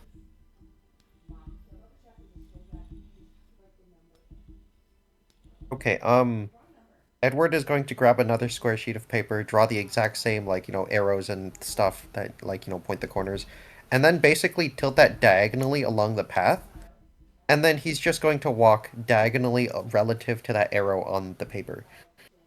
The paper that you threw before hits you on the back of the head as you walk into a tree in unison. That's really funny. Hey! What? Nothing. Suppose you can... It was your paper airplane. Yeah, I suppose it was. I see now. I understand, and yet I cannot explain. Like, my mind actually does understand how this area works, but I do not have the words that could explain it to my party members. All I can say is you must go diagonally. All Brine could think of was there's only one way out, and that way out is diagonally. When you have the experience, you don't need to explain. It's one of those scenarios where it's just like you go diagonally. You just do it. It's like trying to explain how to make a sandwich, but like nobody understands what any of the tools are. Okay, I mean, can I not just walk diagonally relative to the main path? You find yourself walking in circles once again. Okay. Is there a way to just like turn off Moonzic's brain and just do random shit? To random shit. Go ahead and Closes. roll. You mean close? That's called closing your eyes. That's called Uh, closing. You Yeah, know what? It could work. Doing There's a random shit non-zero could chance that it does. 100% work. There's a non-zero chance that it will work, but go there's also a ahead. very I'm Go gonna have ahead you and roll a roll. percentile dice, right? It would be a percentile dice? Because No, it's a percentage chance to work? I do think that like I understand the vibe, what he's going for. I'm gonna have him roll an insight check to see how he's interpreting that vibe. Yeah, that's fair. I love Okay. that. Great. So you begin to act randomly. Moonzik, how do you act randomly? He tries to go the same way as that paper airplane, just like try jumping diagonally. So you walk without rhythm, right? To not alert the worms, right? Or whatever yep. the song is. But you take a jump diagonally, and for just a second as you're doing this, you almost feel like you have it, but with another step and a sort of twirl, it just you find yourself staring at the back of Edward once again. Wait. It does not seem to be doing exactly what you want it to be, acting randomly. Something happened there, but I can't. I don't know how to improve on that. I don't know how to. I am completely stumped. I don't know what I just did. I don't know what worked. But I feel like something was different. And no, not just from me looking like an idiot. Edward, I know what you're thinking. An insight. You mean diagonally from where you're looking? Because I can look straight forward and then walk at an angle from relative to where I'm looking. I love that the bridge didn't stump you guys at all. um. Okay. Uh. Please roll me an insight check, Edward. Okay. So How's an you find that you look at what Moonzic did and how he almost made it, he said, but it wasn't quite right. A thought occurs to you from the book that you are so familiar with and watching his random motions. A lot of the Feywild, right, is based off of intent, not cold hard facts and logic, right? It is an intention.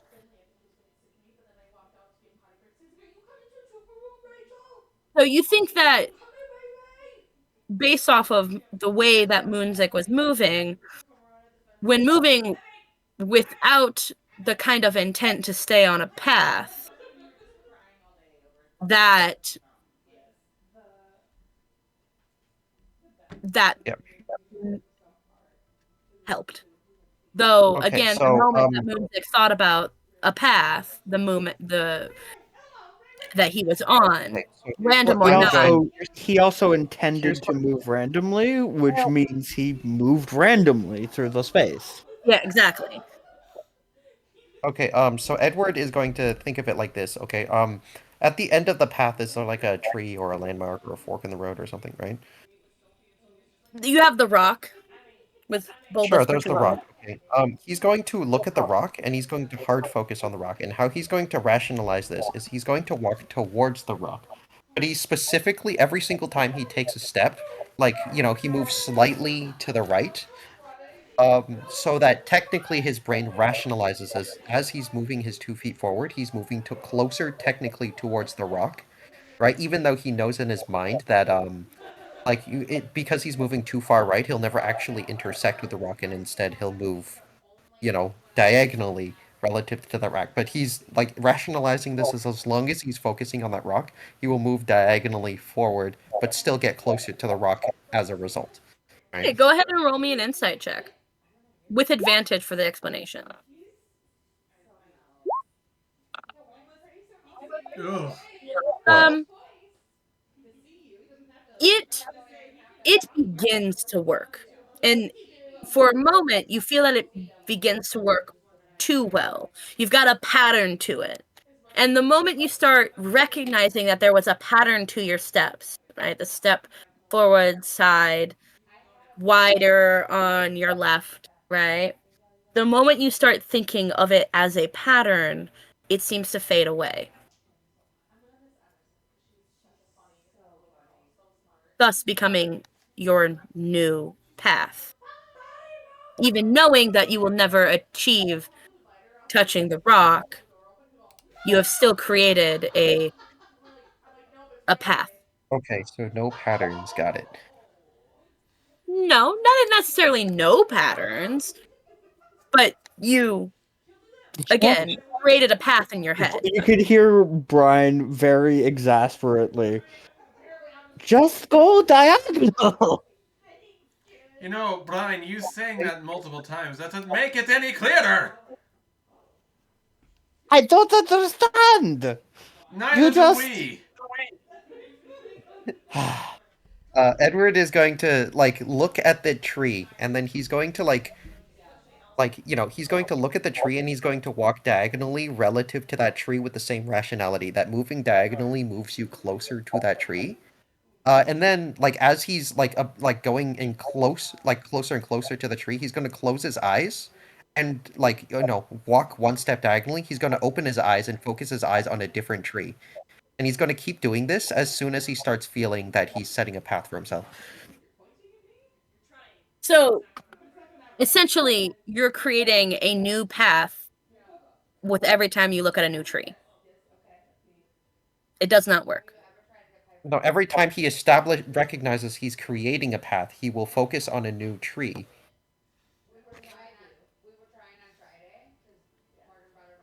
He's going to take a Can I step argue as that this would work I was actually just by thinking. accident? Yeah, I was actually thinking Like, that it might. He's trying to Like, this is like I'm trying to in character It's rationally. wrong, but like but it's like it could achieves. work. It's Yeah, the right that's kind of answer, that's but kind you of what I got was but the thinking. work you did was wrong. Well, Like I No, mean, it's the This wrong is answer, but it gets the result by Exactly. accidentally doing all the right things. If Yeah. that so makes this is Edward's in character attempt to try. Like I'm trying to solve this in character, not just how my Right. brain would work. But Yeah, how yeah, my yeah. character's brain. would And work, I which think is it's incredibly Edward- cool for this to be solved in character. Like, I was I actually think this is incredibly funny as a way. Because if he explained his process to Brine, who's figured it out would not. from like the experience, her brain would Yeah, break. this is not like a Yeah. vibes But, thing. like- This is like trying to rationalize I it. think Should work by accident because all the actions he takes are actually correct. It's just I like the would- rationalization is wrong. Edward's just Exactly. playing 5-dimensional chess. Yeah, but this is like Edward's over need Yeah. to try to rationalize everything. Like, And what do you Yeah. think we started Yeah. doing other than So Yeah, yeah, applying yeah. the rule? I wanna- agree.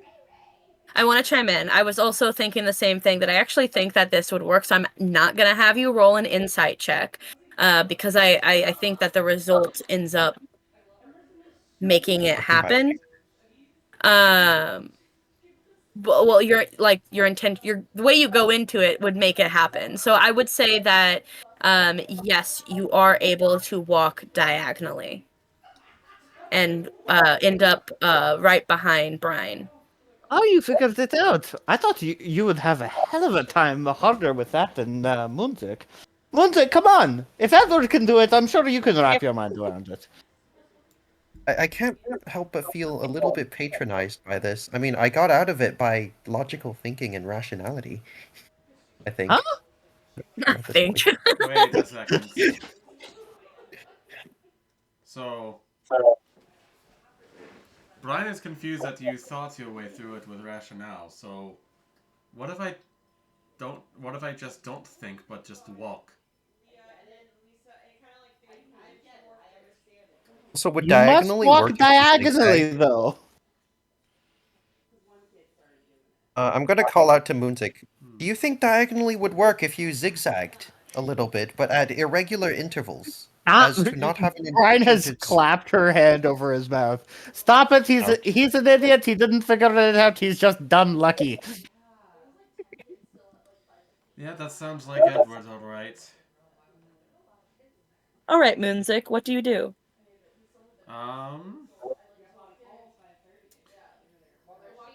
at this point, I think Moonzic's just gonna try the dumb way of doing it and like face forward, but like move his feet in a way where he's literally walking diagonally.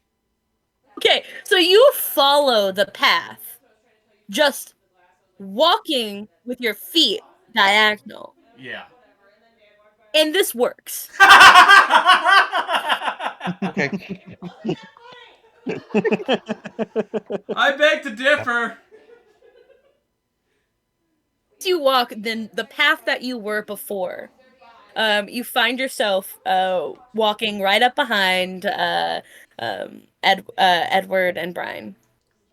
Well, I did get Hey, it. you I made just it. had to have a little bit of help. Thank you. Although the patronizing was not helpful. It's not patronizing. It's confusing, like everything else on this plane. Aye. Alright, let's continue. Continuing your path, still continuing, mind you, to walk diagonally in each of your perspective ways. If we're all The la- walking diagonally in our own fucking ways, it must look extremely bizarre. It Edward does. is It does. blinking constantly. Looking at your companions, right, from each other's perspectives, you see Brine simply walking. Her like visually does not appear to be walking any different than what she normally would down a path. Um, Edward, eyes fixed in front of him, Leaping often rhythmically. opening them and Blinking at closing them. irregular intervals, as if he was trying to like transmit Morse code with his face holes. Um, and Moonzic, legs and knees askewed, walking with like one hip Galloping as if he's further got out. thumbtacks glued to his feet. As you guys begin to make your way through the path, mind you, this entire time you are still following a path. Right. As um as the landscape changes around you. Brian, is it okay to feel incredibly stupid by this? Is it okay to look incredibly stupid by this?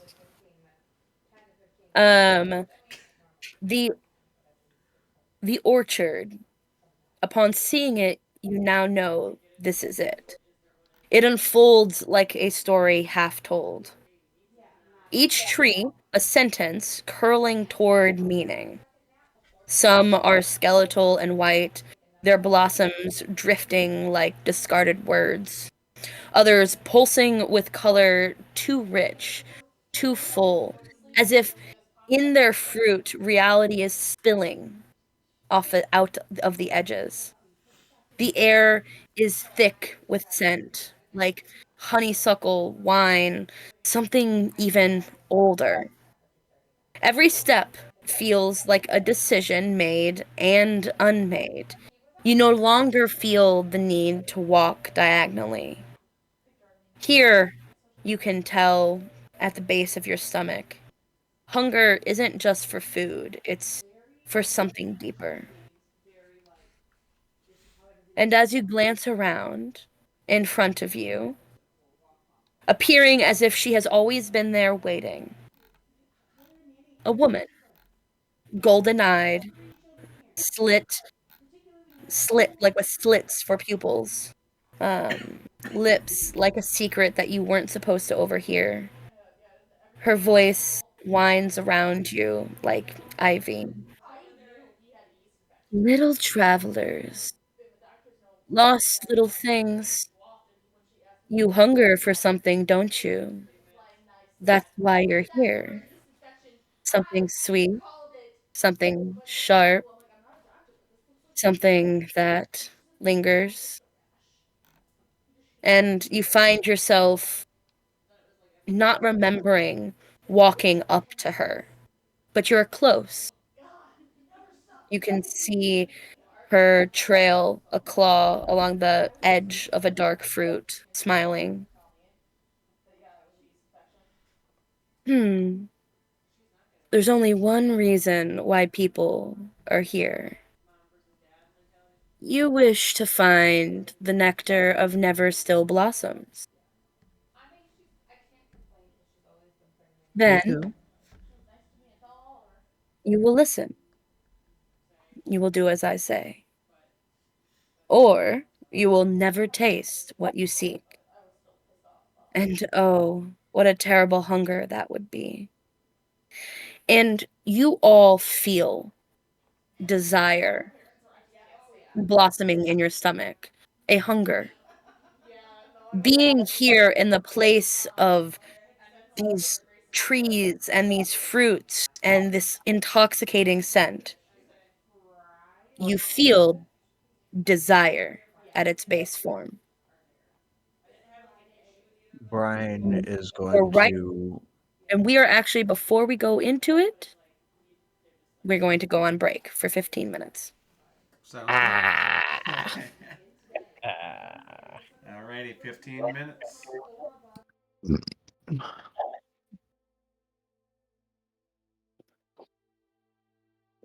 Um, Kale, how are you feeling about being in the Feywild? I'm loving this. The twists of logic are so fun for me. Like, just out of character.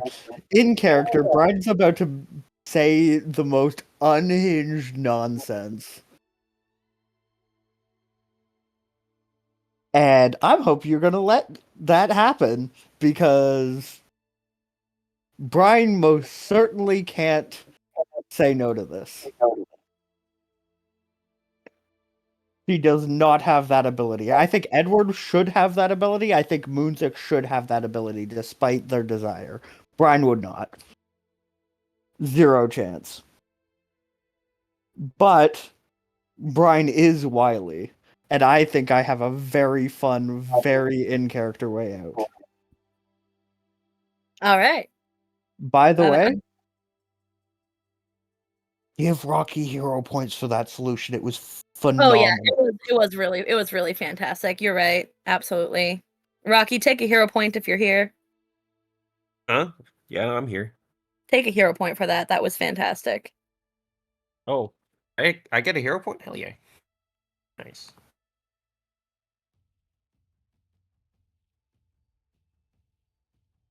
Also, Brian, take a hero point for having a travel guide. I stole all his pleasure. Did I Such a pleasure. did I catch you unawares, or You completely caught me unaware. I did not expect hell that. yeah? Said the pleasure's ours. There's no reason he should be enjoying this as much as he is. I still can't There absolutely believe. is no reason. I still can't believe we have 3 different ways of walking diagonally.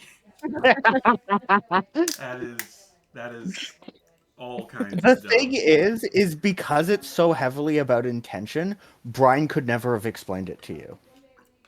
I was Because trying to to get to Brine, that, but all like, it is walking diagonally, right? right. That's why she can walk normally. She's just walking diagonally. That's all there is to it. In her mind, she's So walking to diagonally. explain, yeah, it's not just in her mind. That is her entire being. That is what she is doing. There's no question or nuance to it, right? Okay. But she can't explain that to anybody, because you can't explain what is self-evident as if it's novel information. I get that.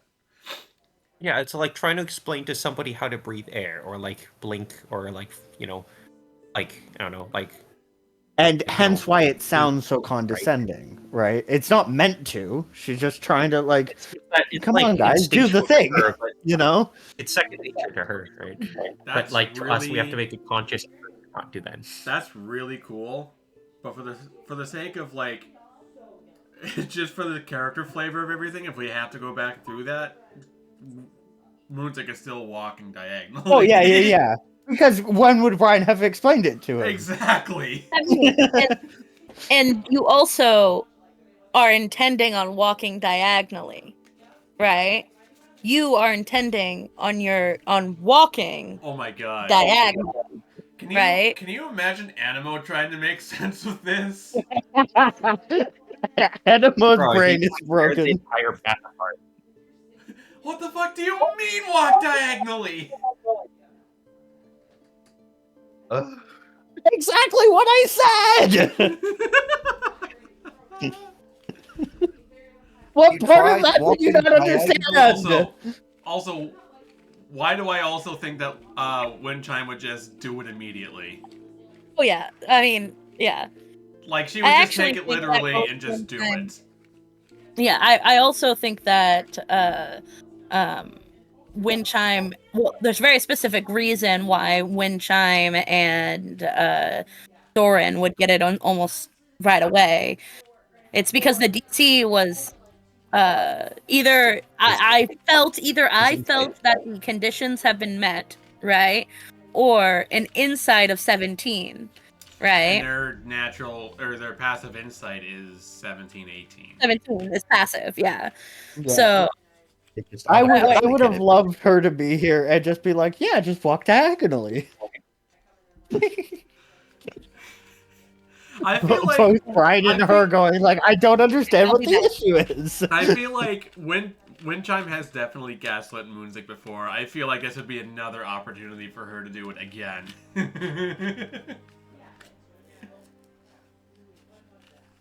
That's really funny though. It is. Like if Edward can figure it out, I'm sure you could too. That's insulting to both people at the same time. That's really funny, but it's funny because it's true. It's funny because it's true. Right? I mean, we were both Yep. overthinking it. Character and player-wise. Yeah. I still think it would have been funny if, like, I never got hit by that paper plane and it just flew off into the sunset and the next person that ended up there just randomly gets a plane in their eye. Ow, what the fuck? For no reason. No, but Like, I like think that- it was a really clever way. Like to me, right? The plane has no direction, so therefore, if it's thrown out of the loop, it should exit the loop, right? Because the paper airplane itself can't have intention. But it is thrown with intention is the issue. Okay. Now it is thrown with the Like, the other intention way- of yeah. No. The other way I could have gotten through is if I just remotely casted Gust of Wind and then walked forward and focused on that tree, but the Gust of Wind pushed me at 10 feet per second to the side. No, that would not have There, worked. no? No. I mean, I would be trying to walk towards the tree, but the Gust of Wind would have pushed me diagonally. Yeah, the thing is the reason why yours works is because you attempt, like, each step you basically rationalize yourself out of it, but each step you take is the step before you rationalize yourself out of walking diagonally, right? Yep. So like by Yeah, like, I'm moving constantly my feet as I changing where the thing is, you accidentally do the thing. And that's why Emily said no to it at first, and then I was like, actually, I think this works. And I wanted to argue for it, and I she think was it like, was 'cause I I hear where specified you're I going move. with this. I take a step as I blink. Right, you Okay. you end up moving it accidentally. But if Moving you the try and goalpost, edit this, like- or if you try and force yourself, you're still trying to go to that place, right? Yeah. Yeah. Forcing yourself to go diagonally doesn't really change that. By walking diagonally, with an intention of going elsewhere, you do end up going diagonally. And when you just go diagonally, you go diagonally. Yeah. I don't know. I think it was kind of silly though. Just go It is. diagonally. What do you mean? Why are you going diagonally at a soap store? I'm at soup. I'm at diagonal. What do you mean you're at diagonal? I'm at diagonal. Uh, Well, have you tried walking diagonally? There's just diagonals. What are you even doing walking diagonally? I don't know. I think that's funny. There's nothing but trees. Just walk diagonally. There's more trees. There's nothing but that spiky rock. Have you tried walking diagonally? There's just more rock.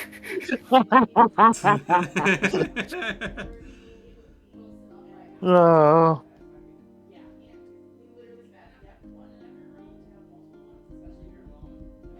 Ugh. Gaslight gatekeep group us.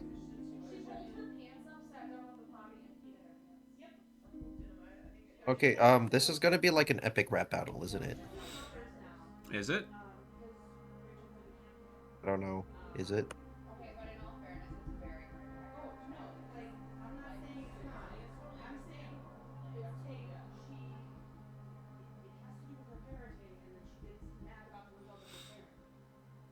Wouldn't it be funny if I challenged it to a rap battle and then I just like wrapped some cloth around my hands as a hand wrap and then just punched her in the face? No. No. No. Okay. Oh.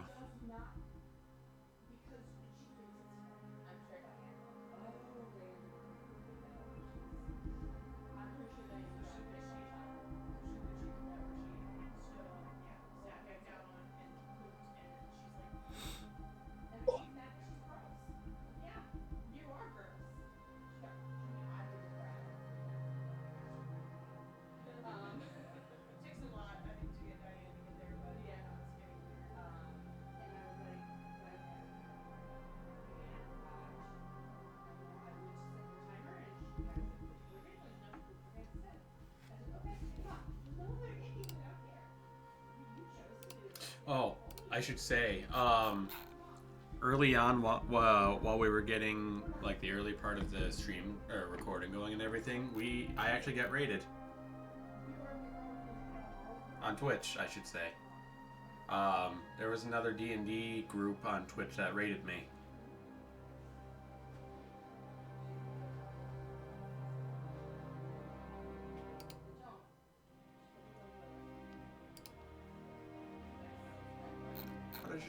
Thought I would share that.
I'm back with beans and rice. Well, lentils, particularly. It's like, you hate beans. Oh, you're talking about the food. I have no idea whether my thing is gonna work. I'm now so much more nervous than I was when I first thought of this. I mean, a lot of the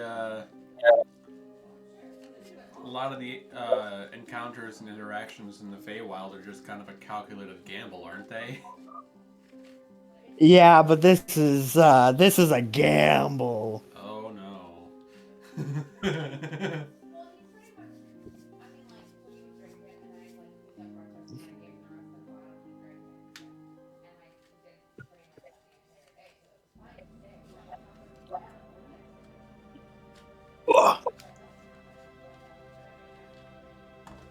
So more gamble, less calculated. Did someone say if this calculated? if this works, we should probably run. Oh. If this doesn't work, we're kind of fucked. So I just came back. Kale cooked up a plan that could definitely kill us all. It's the only way I can think of to not just hand over, to not just say yes to this clearly unreasonable deal. Oh no.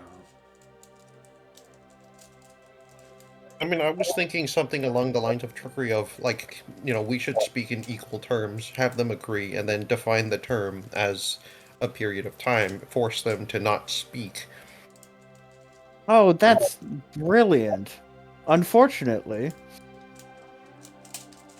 Brine's not brilliant. Okay, she's smart, but, like, she's not brilliant enough to catch that. Nor can she, behave with enough guile in this scenario, I think. Also, what's stopping her from, like, just making us come back against our will due to our hunger? Like, I feel like she has bargaining leverage over us. She's got in so every much way. bargaining leverage right now. Which is why my plan is to give her what she wants. What does she want? She said she wants us to do what she will say. Now, maybe this is... I don't know. Yeah, but then we I'm can gonna... say speak on our own terms, and then just one of us just doesn't talk, and then she can't say anything. We don't have to do it. Right after defining term as a period of time. That... it's again smart. I'm doing my thing. Yeah, okay. Well, I wasn't expecting my thing to work anyway.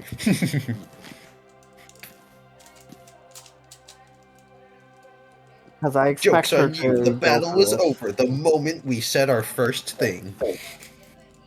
Basically. Okay. So, we are all here. I spent the past 5 minutes shoveling lentils and rice into my mouth. Oh, yeah? Right.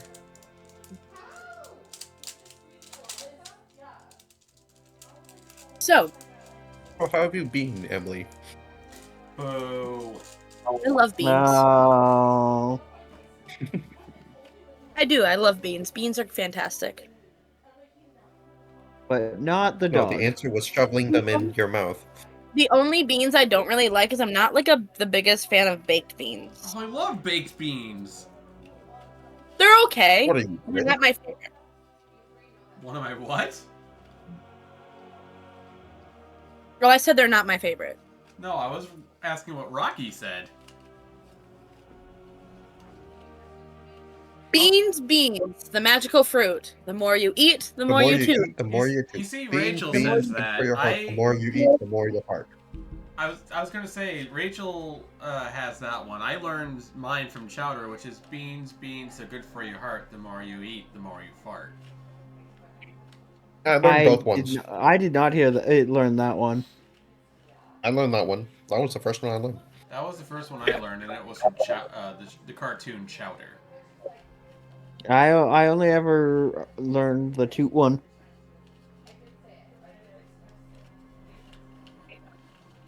Beans makes you pass gas. The more you eat, the more comes out of your. That's funny. That's a good one. That's a good one. Oh my god, I'm so...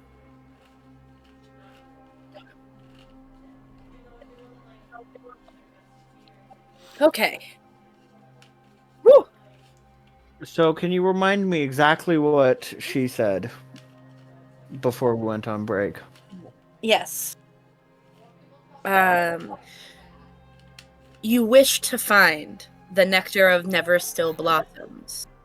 Then you will listen. You will do as I say. Or Oh, we shouldn't have listened and did what she said. then you will listen. You will do as I say.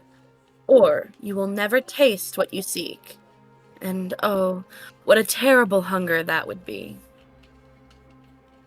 If you should give it to us, all my magic that is mine to give is yours. Oh.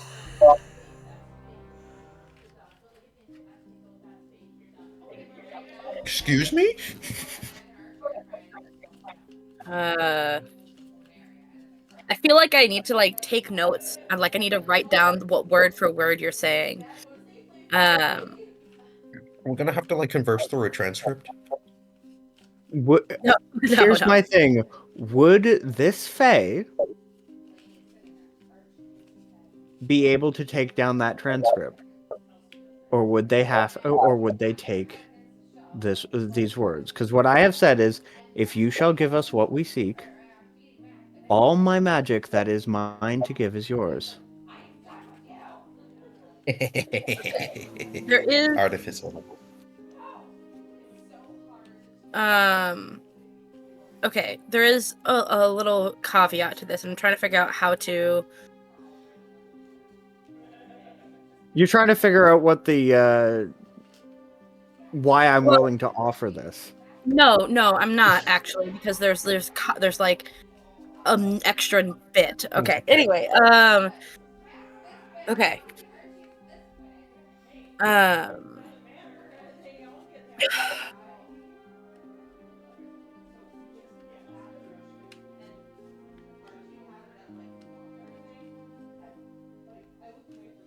The nectar of never still blossoms. It's a pretty thing for something so fickle. And you believe that you can simply pluck it, reach out and take it, then leave? No. Such an ungrateful thing that would be. She lets the fruit that she has holding in her hand slip from her grasp, and it falls upward, spiraling into the branches above.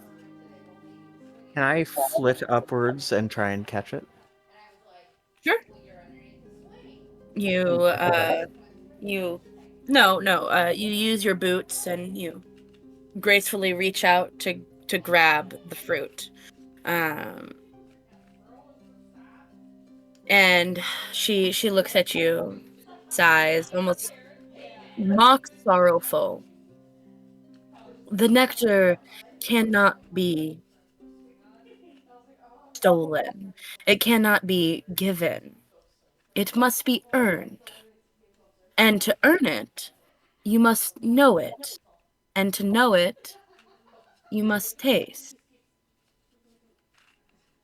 She spreads her hands out and in an elegant, in almost indulgent, you feel that she is very indulgent in nature. You mean beckoningly? No. Indulgent is the right word. How could you hope to pluck the ripe blossom if you do not yet understand what sweetness feels like? How could you seek its essence if you do not remember the taste of that longing, of joy, of sorrow ripened to fullness. Her Oh, gaze flicks to you, Brine, as you reached out and grabbed the fruit. For just a moment. One could imagine. so Let their mind be piqued by memories past. That the nectar taste be imagined only by the thoughts of what it must have been like to know. For the taste is described as the nectar of memories lost. But we do hold the memories we currently know.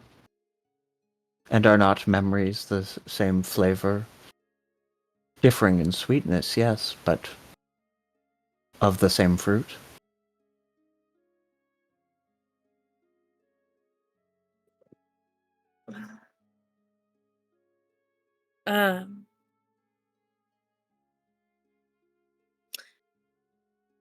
There is a difference. I know that one of you, and her eyes again land on you, Brine, remember the weight of the Feywild's gifts. Do you remember the taste?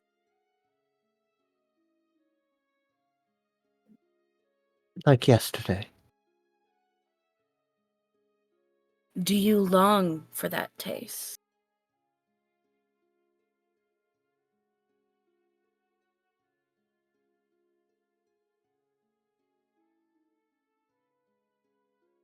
Like tomorrow. Then you understand. You will taste. You will learn. You will long.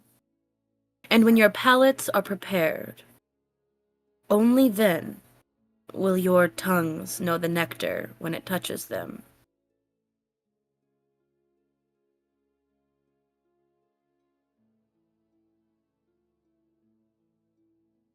you seek to foster a mutual understanding. Am I correct? This is mutual, yes. As you learn, I grow. Hmm. As you grow based on the information you know.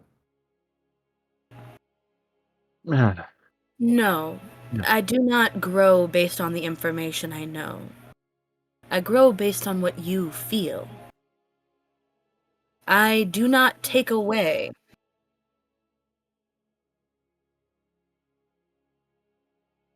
But I do feed. Is there... Feed upon the thoughts in which we possess. Is that correct? Brian... I Brian's gonna ask a question. okay. Hmm? I want Oh, to answer his never question mind. first. Never mind. Okay. No, Yeah, ask that's fine. Brian first. I do not feed on your thoughts. No.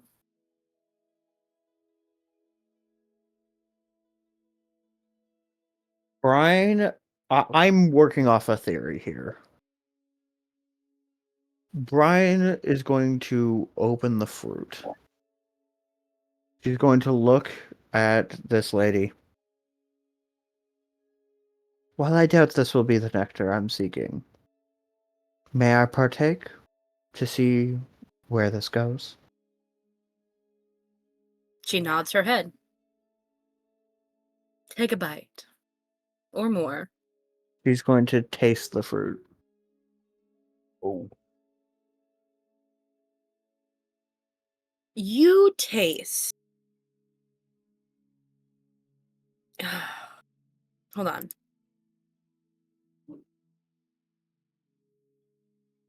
I'm trying to find a descriptor. Can I message you something? Yes. Because I have a very... Okay. Actually, can I just scheming with you? Because I have a very Oh, I think I understand it, but I don't think Brine would understand. Okay, please. And I we'll don't want to tip the hand to the other players. I got you. I got you. Scheming.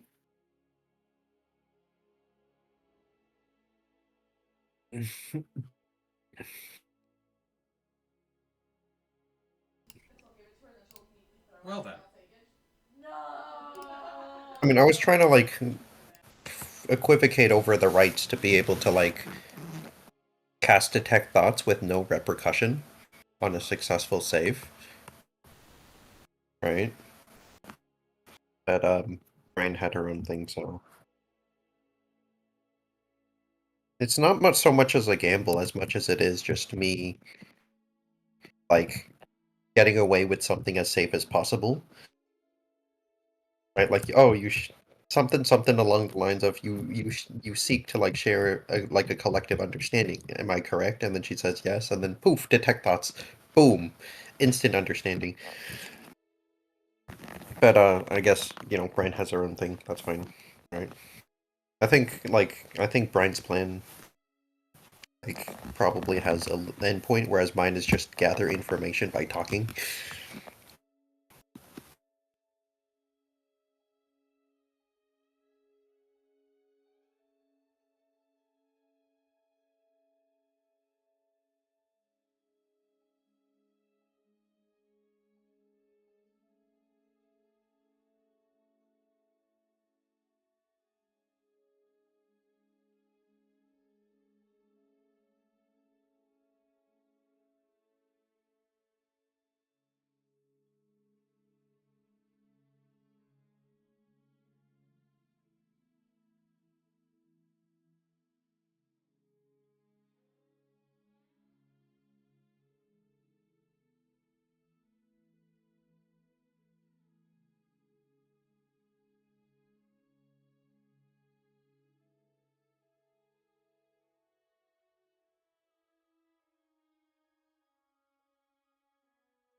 Oh, uh, also really cool thing that I don't know if it might work or not, right? What if, hypothetically, I said you can take our memories, but only once, and then you have to like forfeit your prize or something fantasy-esque, right? And then cast detect thoughts, and then steal all the memories back with keen mind to remember everything that she stole from me, right? Just ask at least to like pay respects to the memories that you have stolen, right? And then use detect thoughts simultaneously with it active while probing her mind while she's unaware so that she takes all the memories. Then I steal back the memories as she recalls them simultaneously, and then she has to forfeit the prize while also simultaneously, you know, giving me what I want, right? Oh, never All mind. right. You didn't hear anything. Brine will eat deeply of the fruit. Um, as Brine, your teeth meet the flesh, and an overwhelming memory, emotion. It overwhelms you in the taste of it. Tell me, what powerful emotion or memory are you experiencing? Brine is going to be transported back to a night in uh what was Moonzic's hometown? I'm blanking on it. Corel. Is it Are you Ankara? Phelan? No. That's the Felden? country. Failed. Fail. Phelan. Back to a night back in Phelan, in a certain guard's house. Her Uh, face is going to flush bright red, her hair matching that color. Please roll me an insight check. I do not do insight very well. That Okay. is a 9. So um upon tasting the fruit, a couple of things happen. One, immediately you gain advantage on perception checks within the orchard. Please make note of this. Okay. You also suffer disadvantage on future insight checks. Wonderful. Additionally, because of your failure, you are now obligated, you as a player now must play Brine as the absolute maximum of that experience. Oh. Oh. The extreme of that emotion, This that is feeling. Oh no. Hey. So, This is fun, guys. You should come. Join me. Is it you that tempts us, or is it the fruit? Who can say? Do you find me tempting? You know that's not what I meant. Oh, playing hard to get, are we? You're gonna break my little heart.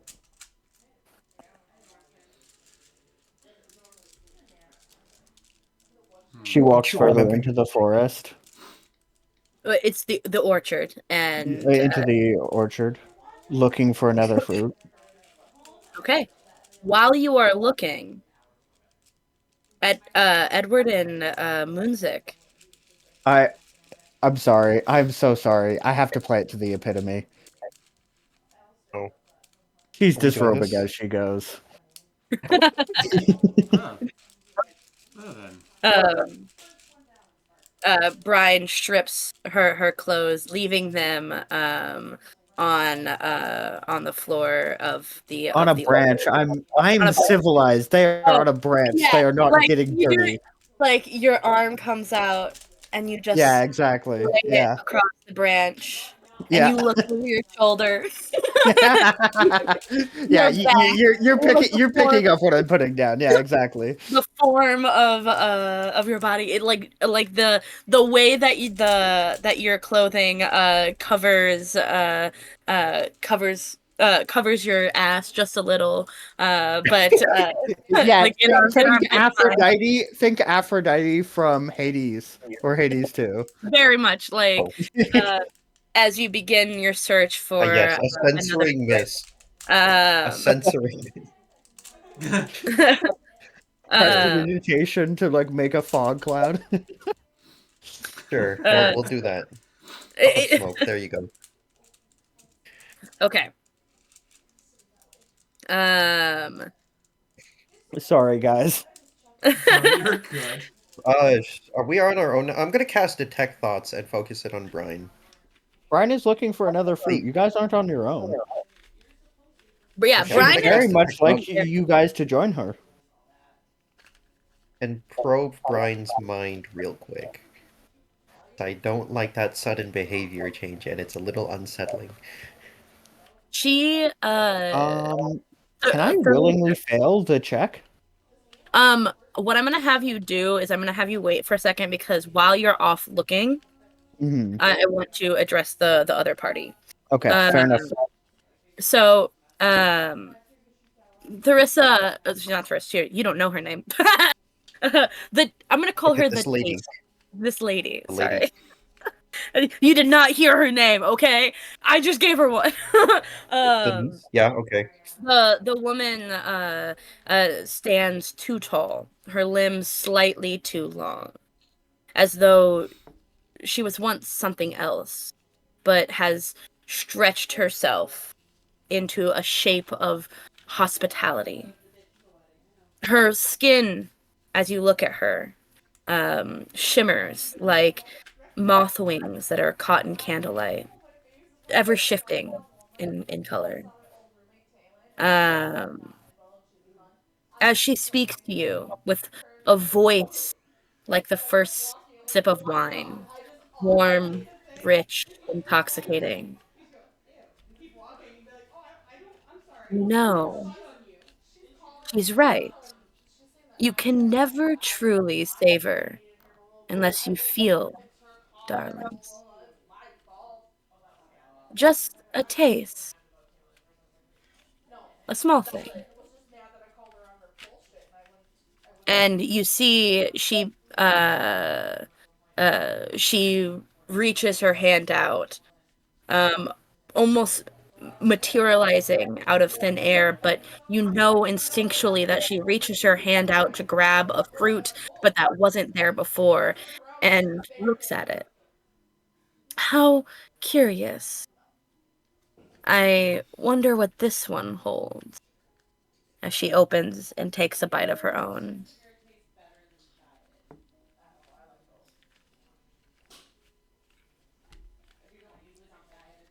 And you see that, after she takes her bite, she groans with delight. Um,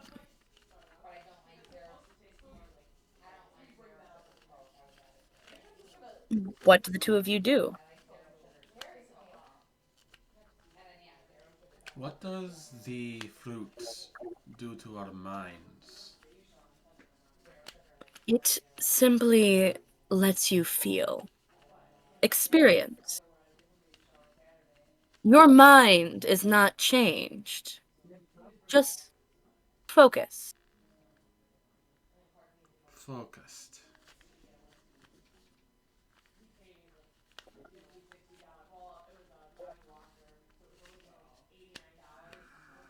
To find what you seek, you must first understand the depth of that taste, that nuance, that weight of a single bite.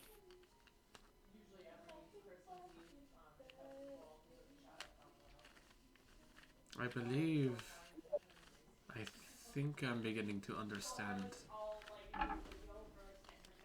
And Moonzic will take a fruit and he will bite into it, and he saw how deeply Brine drank of the juice inside or of the nectar inside.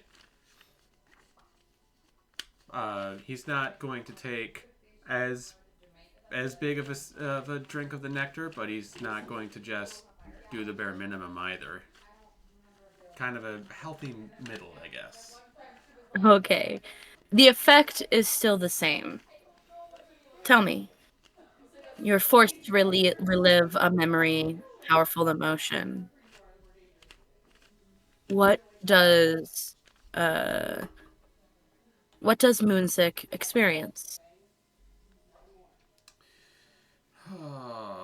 Trying to think of the conversation from earlier that we had, or at least over text, that relates to this.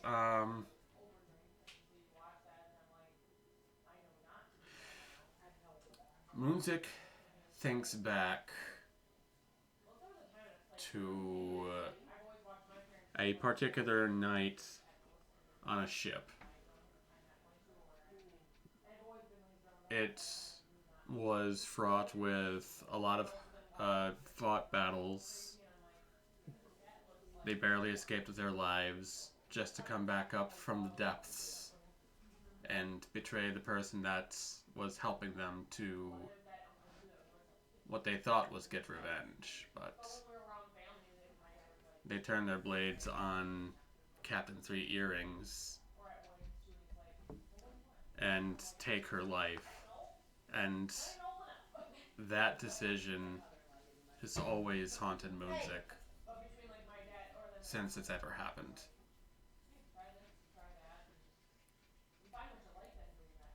Okay. And what strong emotion do you experience? The conscientious, uh, the the emotion to always do the right thing or to do the best thing possible. Would you say just?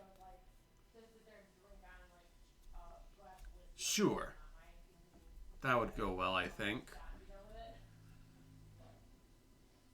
So, a feeling of awareness of what is right and what is wrong washes over you.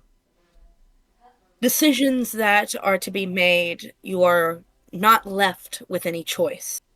To do what is right, what is just, you must make that decision. And as you taste, um,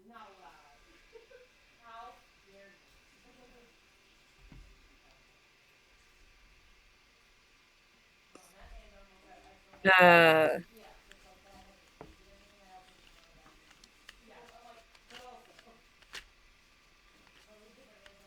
um, okay, it would settle on your tongue like the crispness of a fall air. Clean, clear, inevitable. It's sharp, like an apple that is neither sweet nor sour, but perfectly between. A balance so precise that it almost aches. Um, and then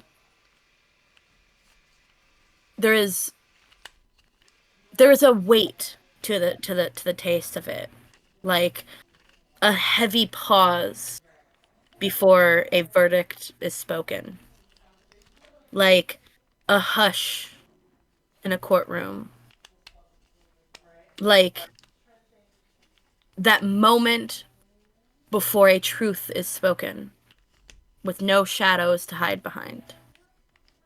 And then the aftertaste. Oh, the aftertaste.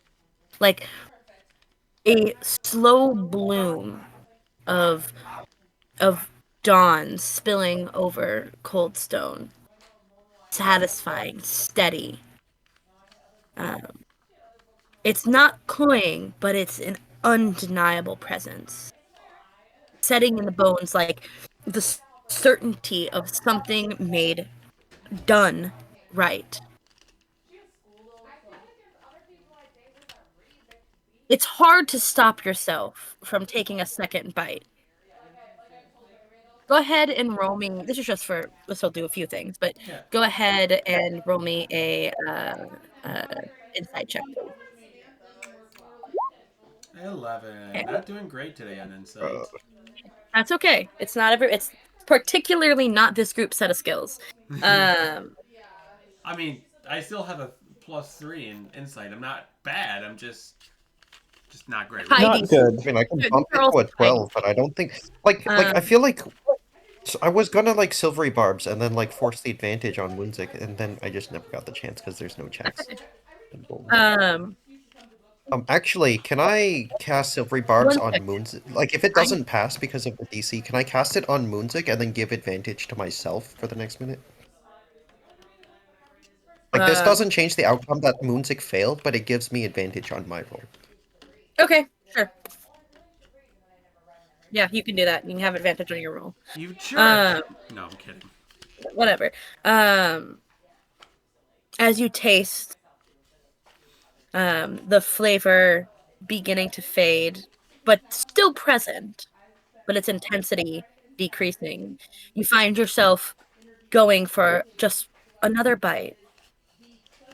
But as you do, you know, justness does not forgive excess. As you taste too much, it burns, leaving behind a bitter tang of righteousness, like turned rigid, like rigor, and fairness calcified into something unyielding. For what is just is not always kind, and what is right is not always gentle. And you, Moonzic, having failed your check, two things happen. Mm-hmm. 1, you gain advantage on perception checks in the orchard. And 2, you suffer disadvantage on insight checks. And from here, you must act to the fullest extent of that emotion, to its most extreme.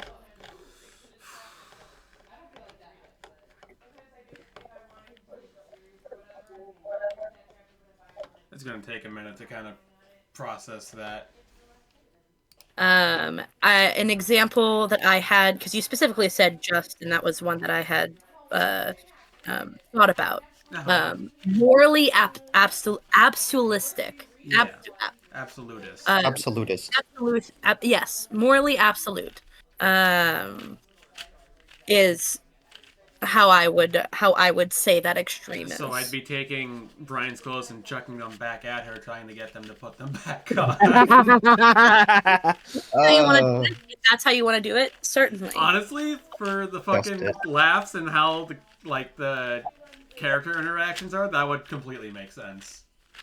And it's funny. After your second bite, you find yourself dropping the fruit on the ground, and chasing after Brine. How do you interact? He drops the fruit and he's like, I cannot abide by another bite of this. I apologize. And he quickly turns around, picks up Brine's clothes, and he calls after her. Brine! Brine! Leave me. Oh, are you coming here? I thought you had a girlfriend. Put these back on! Scandalous, aren't you? Put these back on. Aw, that's no fun. You're a member of my crew, you'll act like it. Why don't we play a game? Grab another fruit. No. And No? And we'll go back to Edward on that. Those two are just going to bicker a bunch. They're bickering about. Brine is picking another fruit actively. No, not quite yet. I have you have rolls for things. Well, Okay. I'm gonna go through each of you. Edward, you are left with Theresa. This woman. Sorry, who? You weren't supposed to give me their name until later. I'm sorry. Can't help it. I name these characters, and you guys always ask for their names. What is your name? What is your quest? What is the capital of Assyria? Okay. I don't know that. Okay. What? Why? Okay. Poor voice. The woman turns to you, slow and deliberate, to the last one standing, untouched. Her gaze settles upon you like the weight of a hand on your chest. There is patience in it, amusement, and also something else. Something, I don't know if it's the right use of the word, but expectant. Like she expects something. And you, the careful one, hesitant, the one who watches while the others surrender. She steps closer to you, not intruding, not pressing, just like near enough that her presence near you is felt, like the way that silk feels against skin. You have let them taste it. Let them shudder in their delight, in their memories. Do you believe that by resisting you remain untouched? That by holding back? Go ahead. Will the ingestion of this fruit further deepen my understanding towards your view of the world, how you understand things to be. Oh, most certainly. Very well. I'm going to cast Enhance Ability on myself. I'm then going to cast Borrowed Knowledge on myself. And then I'm going to recover a first level spell slot because that's a divination spell. Sorry, I'm going to recover a second level spell slot by upcasting Borrowed Knowledge. So that's a second level spell, not a first. And then you said this DC was 12, right? No, I did not tell you what the DC No? was. I said the DC was high. Okay, well you didn't tell me, so I'm just gonna roll with triple advantage and That's- proficiency.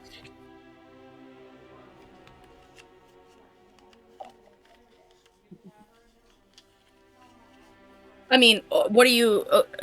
And you're going to I'm going taste eat the fruit? I'm Okay. going to taste the fruit. She holds out a hand with a brand new fruit just for you, Oh.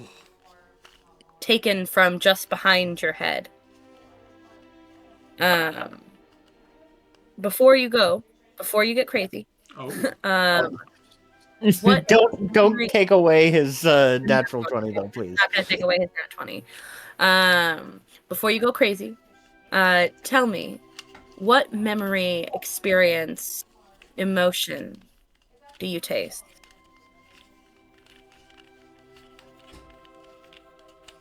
You can see some degree of hesitancy that permeates through his behavior, like an already instinctual sense that he already knew the reluctance on why he decided to taste the fruit. But as he bit into it anyway, he can feel a sense of dread that melts towards some degree of fear. It's the feeling is a lot more instinctual, a lot more primal, a lot more primitive than the experiences that the others felt. It's simply the fear that, as a young kid, that his particular affinity for fire could have caused harm, and that there were circumstances in life that he would have caused harm if the circumstances permitted it. And in that, as he matured, the feeling of wanting to hurt others, obviously that was an instinctual desire to be tamed, but a little bit of the shame never really left. And that shame eventually was culled down and whittled down into a dose of paranoia, of reluctance to do things that are potentially harmful, dangerous to oneself or to others. In this particular capacity. And as he reluctantly takes a bite, he can feel a little bit of that rush through as he recalls this feeling.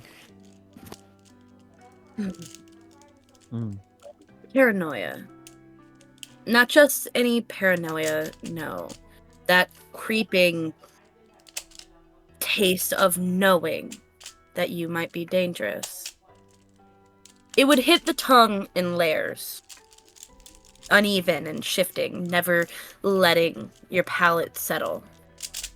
The first bite would be sharp, metallic, like biting the inside of your cheek with the sudden tang of blood. A warning. A wound that you gave yourself without meaning to. Then, the bitterness blossoms. Green and acrid, like an unripe fruit. Like something that should not be swallowed, but is anyway. It coats your tongue and lingers at the back of your throat, refusing to fade. Then a spice creeps in. Slow at first. It like prickles your edges. A heat that builds too quickly. Like pepper. It sears. Like the ghost of a fire that is already out of control. It isn't a taste anymore. It's in the breath, the pulse, and in the awareness. When you swallow, that makes it worse. Because beneath it all, there is something else something dark and rich, a depth of flavor, right? That should be satisfying. It should feel powerful, but instead it terrifies. Because what if you like it? What if you always have?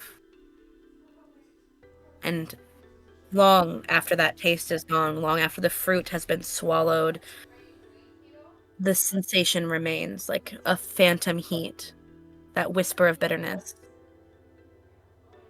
like a question that never quite leaves the mouth. I'm going to cast Detect Thoughts on this person that I don't know the name of. I did remember saying that I said if I ate this fruit that it would help me understand her better. You are you? Is it? Would Are that you would that eating or be how the instead? contract works Sure. in Feywild? That would Would that there would be be no just consequences because technically it is binding? yeah. That I'm gonna say that yeah, that works. So Okay. as you dig, and that would be then the fulfillment of that contract. I'm just gonna straight up that Yes. would. I also recover a spell slot from, uh, like Okay. casting a divination spell. Um. So yes, there is an understanding that passes. You see that as as as you cast your um as you first off, okay, a couple things happen while you do this because I actually didn't finish explaining what happens. You one gain advantage on the perception checks in the orchard and suffer disadvantage on the insight checks. And because you succeeded on, I'm actually going to say, like, because you succeeded on, like, with a natural 20, I'm going to remove the disadvantage of the insight check. So that you will just now only gain perception check advantage. In addition, you do not have to act in the extreme of that emotion. You are able to let it go. And as you cast your detect thoughts on her, and having been given permission to do so, essentially from your contract that you have made, you do gain a stronger understanding of this woman. This woman is not. I have her name now. No, you do not have her name. Oh. This woman does not feed on your thoughts. Rather, she feeds on the spilling out of emotion, the extremes of what you're experiencing. Now, you know this to be particularly true while you were in that state. You saw that she made a mental note about what your paranoia feels like, what it tastes like, right? But quickly after you had regained your, like, composure, basically, having had left that experience in the past, you see that she reaches out and is claiming the excess emotion from Moonzic and Brine. Whatever spills out over the edges, she greedily laps it up. It does help you understand her. This actually does. She is not,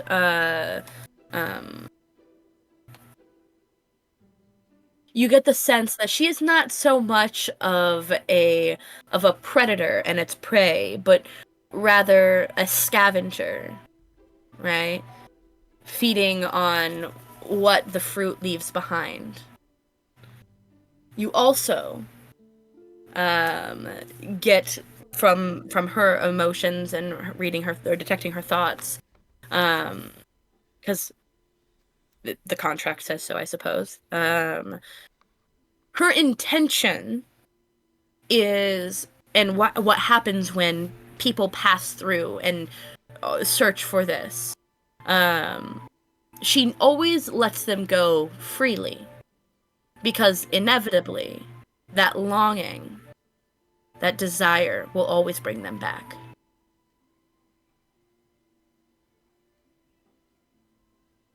And when she lets them go unharmed, right? Physically unharmed, but also in parts, like some, like, itch to return, right?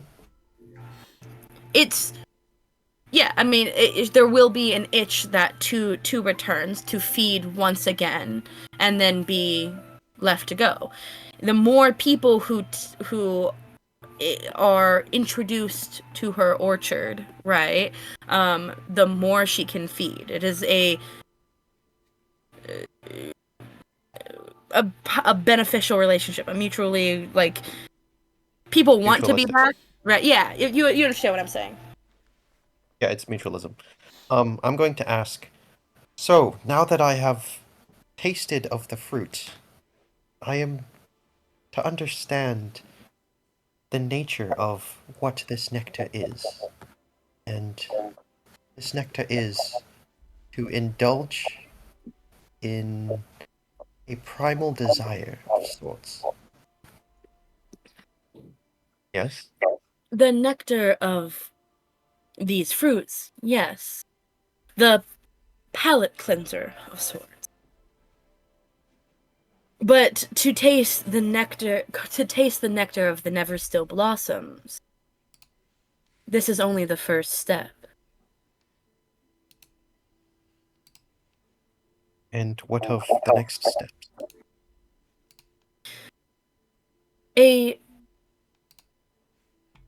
To learn the nuance of these tastes, you must find one that tastes like a memory you've never had.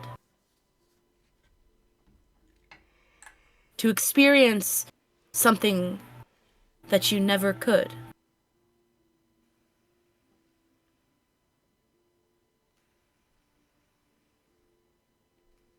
Brine is deep in the forest, or deep in the orchard, holding forward a fruit to Moonzic. Come now, why so strict? Why don't we both partake of a fruit and see what emotions then follow? Perhaps you'll be a little bit more willing to share the warmth. I've tried one of these fruits already, Brine. I liked it at first, but I don't like the taste now. Who's to say it'll taste the same? Nothing does here. Like a different kiss.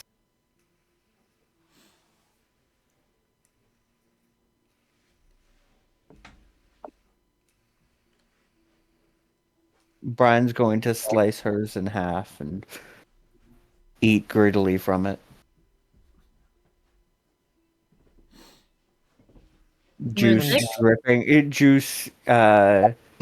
dripping from her mouth down her body.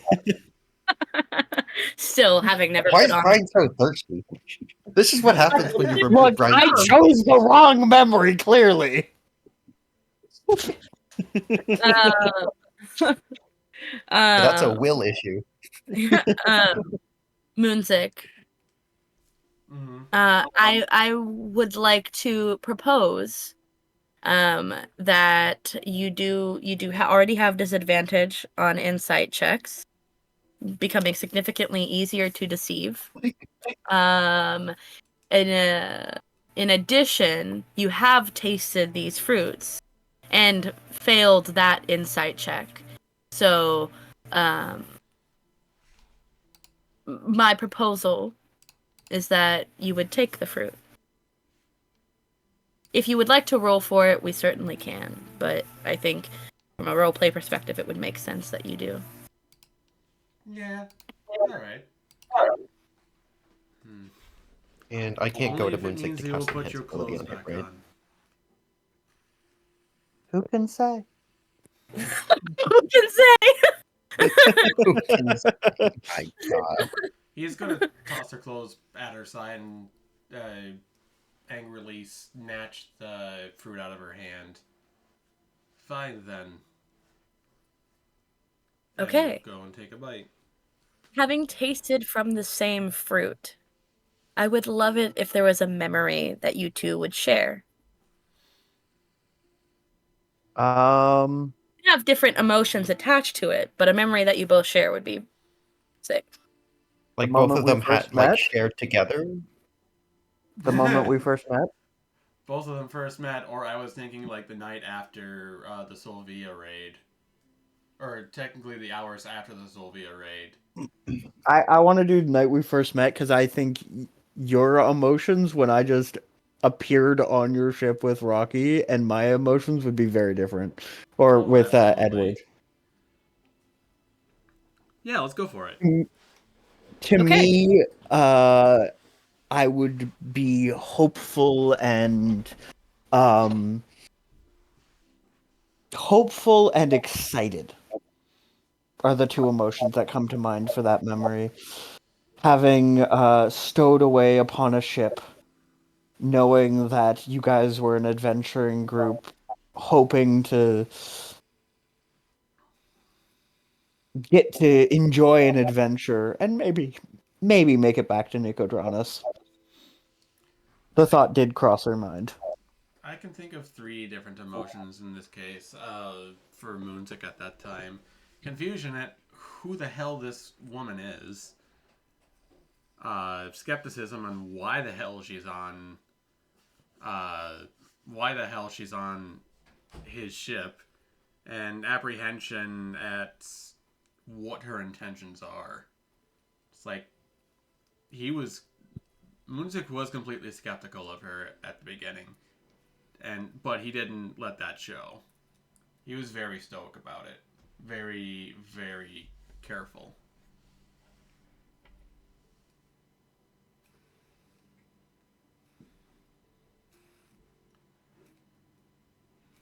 Okay. So, Brine. Now, this is a different vintage entirely. The taste of hopefulness and excitement. That electric thrill before an adventure begins. The first bite is the crisp snap of a sour apple, laced with a fizziness, a sparkle of citrus and sweet. Like the first inhale of morning air when the world is still new. Then a rush of warmth, golden, bright, honey melting over the tongue, thick, not cloying, laughter of possibility, of a road stretching wide before you, with a note of something wild in it. Something just on the edge of control, like wind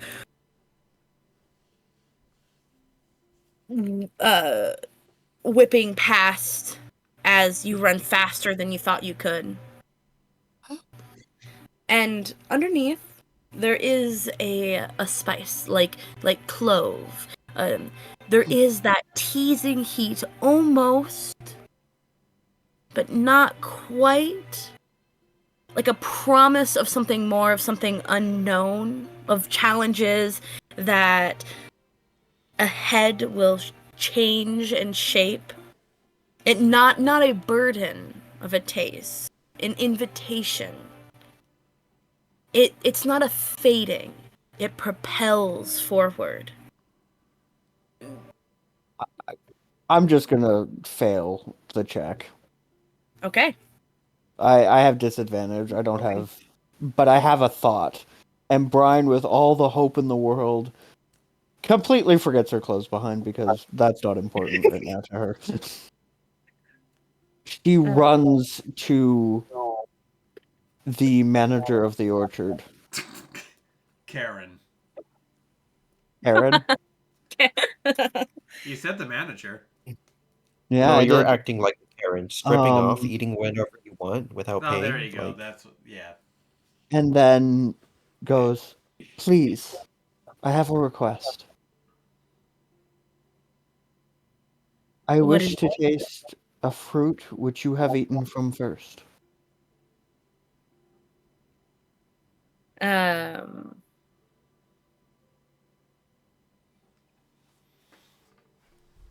This is awkward.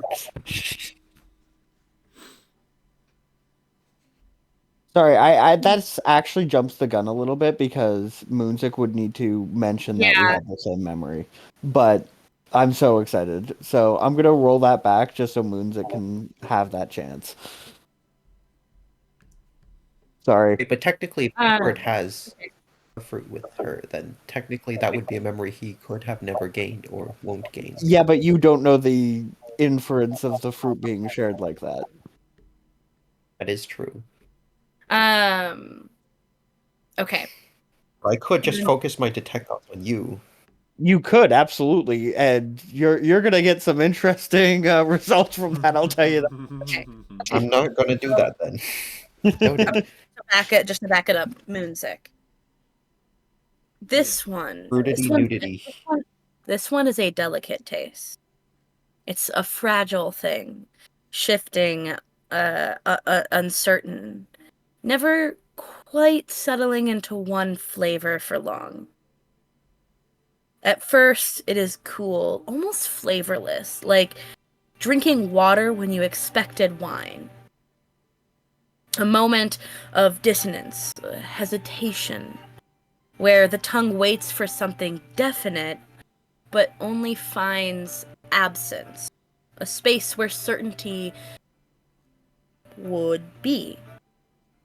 Then, a bitterness, unraveling slowly, mild, like the faintest trace of a unripe lemon, just enough to make the mouth pucker. It does not overwhelm, but lingers, a reminder that something is off, that something is not quite right. Then, herbal, sharp, familiar, herbal, sharp, unfamiliar.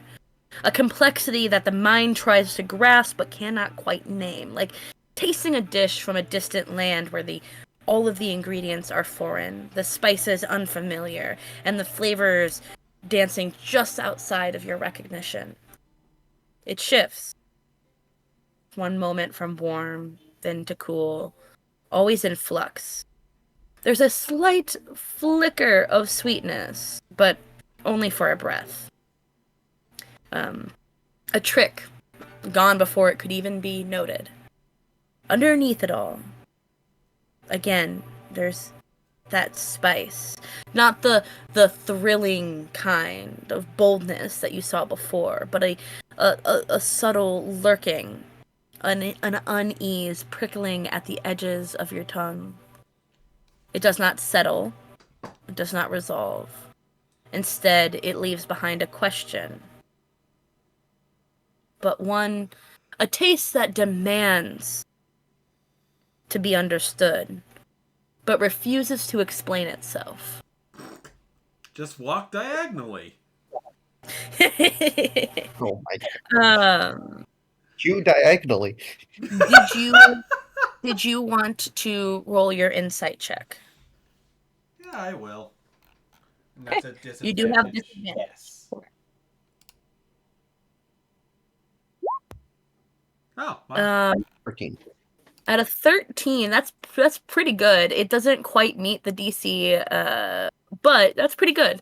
I try to do a backflip, do an acrobatics check, and then cast silvery barbs on myself in response to the check, then give him advantage with silvery barbs. Okay, no. No? Yeah, I didn't think so. No, I'm not doing that. Rocky trying to do rules lawyer gymnastics over here. And in-game gymnastics, too. You shared this memory, with Brine. It is... You struggle to distinguish the fruit's interpretation with your memory of it. You know Brine. You know her deeply. And yet, that uncertainty prevails. Like, why do you even still trust her? The one who is so intimately familiar with this strange world. She's older than you know, much older than she looks. And your short time with her, well, is that who she is? Or is this naked woman running in the Feywild, eating fruit off of trees? Is that who she is?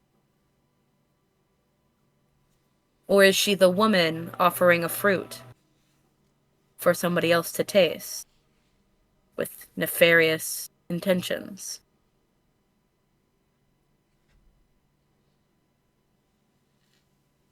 This was about Brine, after all. Mm-hmm.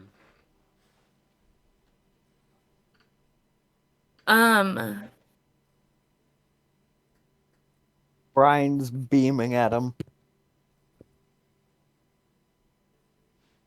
So?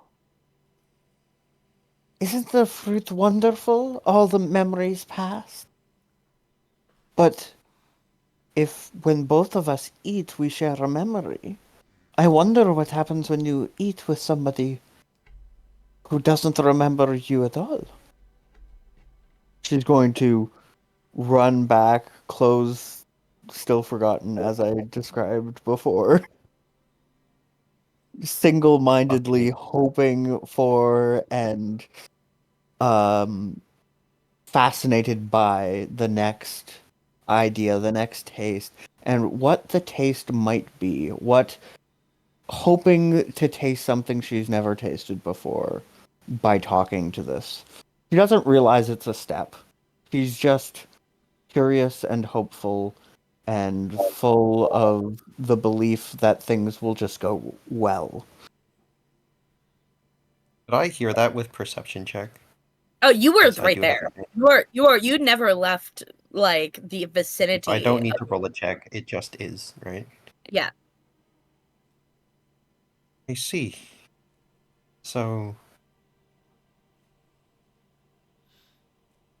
what you're saying is, Brian, is that a combination of shared fruits by a person in which you know not any experiences of yields an experience never before shared, never to be experienced. I have no idea. I just want to find out what it tastes like. And she walks past you to the orchard lady, who I still don't know the name of because you have not told us the name. And goes, I wish to try a fruit that you have already eaten half of. Oh. How bold. How deliciously bold. She steps forward unhurried. Again, that sense of indulgenceness.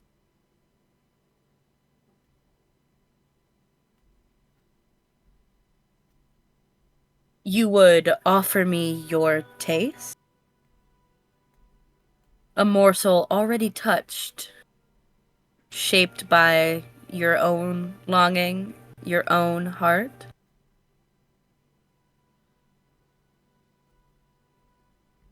I would offer you this taste.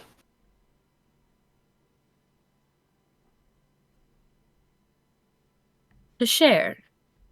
To share. Very well. Let us see what flavor we have left behind. And, you see, she leans in again, grabbing a fruit from somewhere. She leans in almost like as if to like. For a second, you're afraid that she might kiss you. Not afraid. Not afraid. Not Okay. afraid. No Zero. fear, no She hesitation. is still under the effects, from what I've understood. No fear, no hesitation. From you were there's a moment where you think that she might kiss you, and then she holds the fruit between your lips and takes a bite at the same time that you do.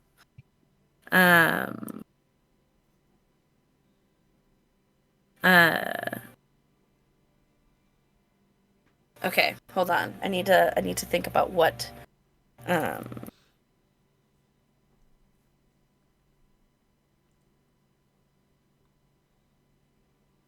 Yay, I love symbiotic relationships that revolve around drugging your partner and making them have wild hallucinations. um And um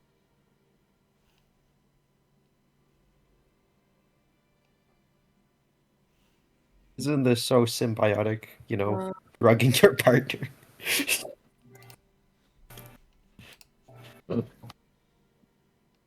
I mean, that's very common in symbiotic relationships. you're still listening to Biologically. her, you're still listening to her thoughts, are you not, Edward? Correct, I am. Yes. Okay, that's what I thought. I was gonna say, So like, I'm going to. you're also going to get a sense of this. Yes, and I also did mention that doing this would tell me the next steps, not the second step, the next steps, which means all the steps. Yeah. Theresa exhales, slow and satisfied. Her two long fingers press lightly against her own lips as she takes her bite. Oh, that's a taste she knows very well. Again, sharing her taste with Brine, and then Brine will talk about what your taste would be in comparison. Indulgence, fullness, satisfaction. It's heavy, not burden, like I had said before. No, not burden. This is the weight of luxury, of having had enough and still wanting more. It coats the tongue like warm, like a creaminess. There's like thick and silken. Each swallow lingers like an echo of a lover's touch. There is sweetness, but not the innocent kind. This is deep and decadent, like the richness of dark chocolate melting slow, like of honeyed figs opening beneath careless fingers. Then that spikeness, that cinnamon, that clove of wine left to breathe before the first sip. A slow burn of pleasure savored, smoldering. Not rushed at all. It lingers, curling in your mouth, in your breath, held the marrow of your very bones. And beneath it all, there is that whisper of something darker, of like a shadow of too much, of excess that teeters on that edge of ruin, right? Like the way that a last bite of cake is too sweet. Like that final sip of wine just sits too heavy on your tongue. Like a warning that's soft and distant, but so easily ignored in the haze of pleasure. You see, Edward, that her eyes like flutter shut, voice in a purr, like that rich and slow, like a cat basking in the rays of the sun. This one tastes like drowning. And as she opens her eyes and you open yours and you look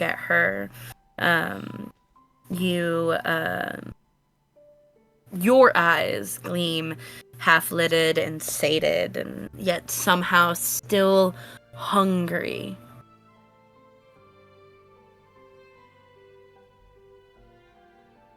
Is that a memory I have never had, a taste I've never tasted? You tell me. Well, Brine can't drown.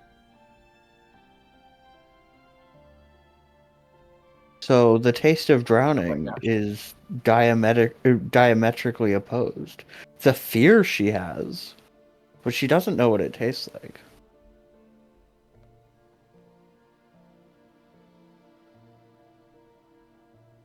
Then I would say that would so very much achieve your a taste that you have never experienced before. Does she have to roll an insight check for this? She's choosing to fail, Oh, I I was believe, going to right? give her proficiency. This Brine seems- has decided that she is going to follow her tongue, follow these emotions, ride them like a wave. If you've reached inside her mind at all, I don't know if you have. Yeah, If you want to, sure. you might get some stuff out of that. She'd fail that save Okay, too. Yeah, I'll probe into Brine. Not in that kind of way, but you know what I mean. She's- Brine is like, oh. No. Not Brine. Through Brain. a haze of different emotions, you get waves of heavy lust, of hope, curiosity, of this joy of finding a new thing, and this taste of drowning, both muddled with fear and intrigue to her, and the desire for more. Between all of that, you do catch a surprisingly sharp thought. He has, through all of this, held on to two things. The taste that she gets here will lead her to the taste of the nectar. She has held on to that. The other thing she has held on to is to never give anything away. There are two rules etched deeply, an oath to herself, that while she is in this orchard, she is not to make oaths to others, and that she is to taste of the fruit until she understands.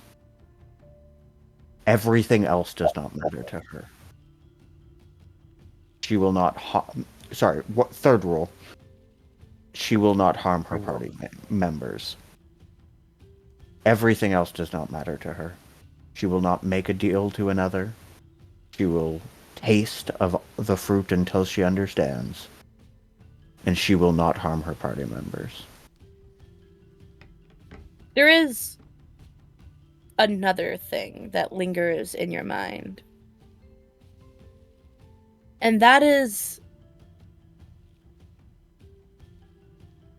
a desire for something that you have longed for. Like you want to capture, like, as you're searching and searching and searching, that feeling of longing, right? Of longing for the taste of the never still blossoms nectar, right? Mhm. I want to emphasize the longing nature of it. Yes.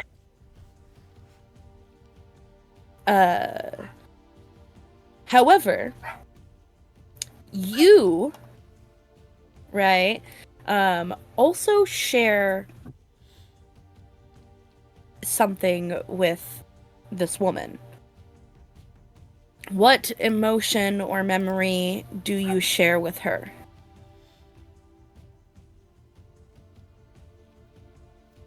With her, I share the joy of friendship. I share the feelings of a group that works together. I share the feelings of the joy of helping another achieve their goal. I share all the feelings that I have as I help Moonzic with figuring something out. As I help Edward with his goal of finding his parents. As I help Windchime go towards Allfield. As I help Soren with understanding where he is in the world. As I help Animo with whatever goal he has, although I recognize I very rarely need to help him. But that feeling of being a party, of being together, of being friends, that is what I share.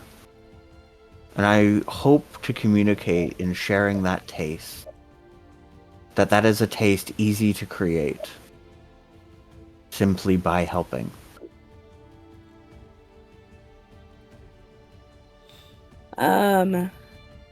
It's harder to I'm trying to think.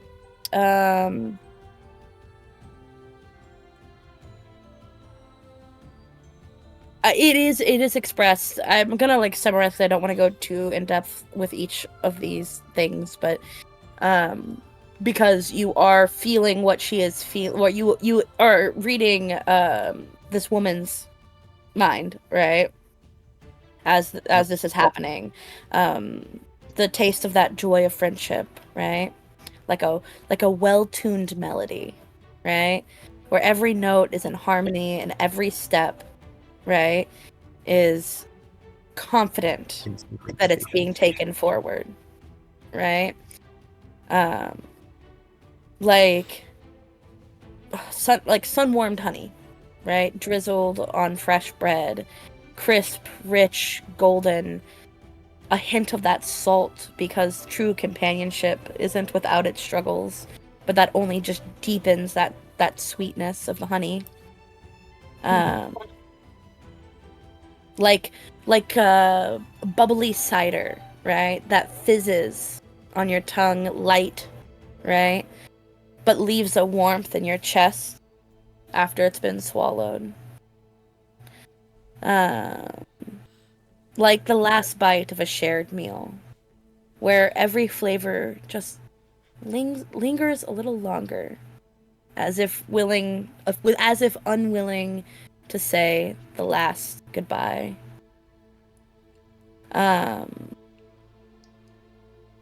It's the taste of completion, of purpose shared, of success not as a solitary prize, but as a feast where all are welcome at the table.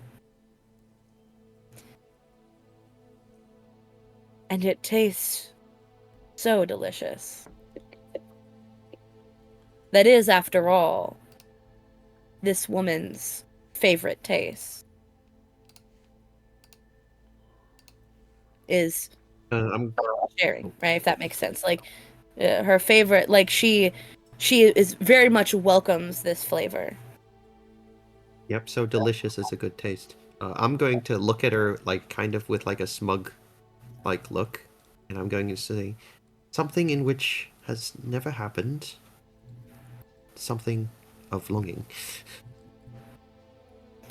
And yes, longing. See, once you've had the experience of another, of something that you are unfamiliar with, a memory you've never had, you then must find in your heart That's not what she said. Then, man, I can be so good at words sometimes, and then so bad. I'm gonna, yep, I'm gonna look So at her. good at So is that words. longing hers or is it yours? And I'm gonna like point to Brian. Whose longing is it really? Well, as I have had, there's very few things that I have longed for that I have not indulged in. But in order to make the blossoms bloom and to be able to find them, a expression of something that you have longed for but never had must be given. So, I'm gonna since I'm still probing in Brian's mind. How does she react to the phrase like an expression like something that you like never had must be given? How does she react to that, particularly knowing that she can't give anything? Is that like alarming? Hmm? No. Sorry, No doubt. knowing that I'm confused. okay, so Am I taking this literally? no. The woman said, right, that to make the blossoms bloom, you must basically express something that you've longed for but have never had. Oh, I'll say that again. I, To make the blossoms bloom, okay, I hear that. long for but never. Brian's mind drops.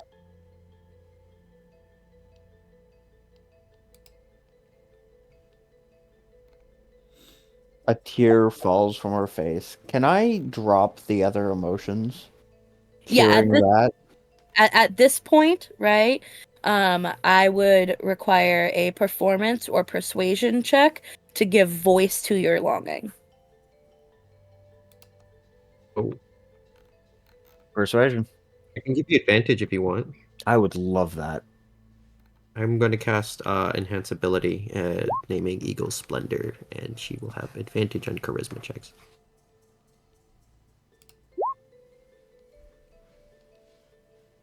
A 25, a 25 meets the 18 DC. Nice job. Nice. Um, Brian is going to, in that moment, hearing that, all these emotions flooding over her, leaving her kind of raw, naked emotionally as well as physically. Um, she's going to drop to her knees, kind of cover herself.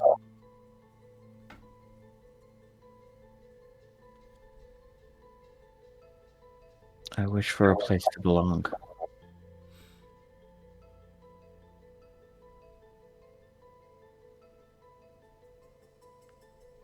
Not here. Where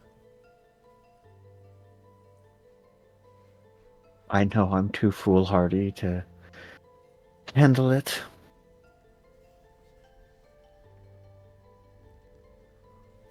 Not on the plane with my friends, where everything's dull and most of my history does not fit. Where I am an oddity, away from my people. I want a place to belong. And I've already known I will never find it.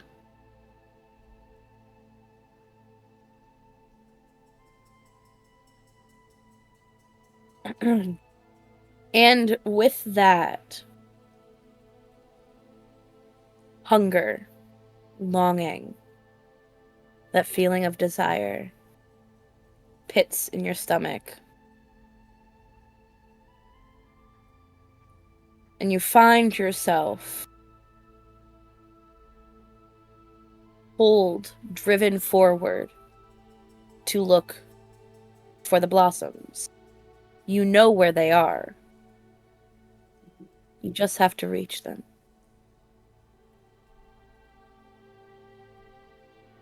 While this is happening, Moonzic, Mm-hmm. Edward, the woman says to the both of you, says, I encourage you to go searching for yourself. A fruit that tastes like a memory you've never had.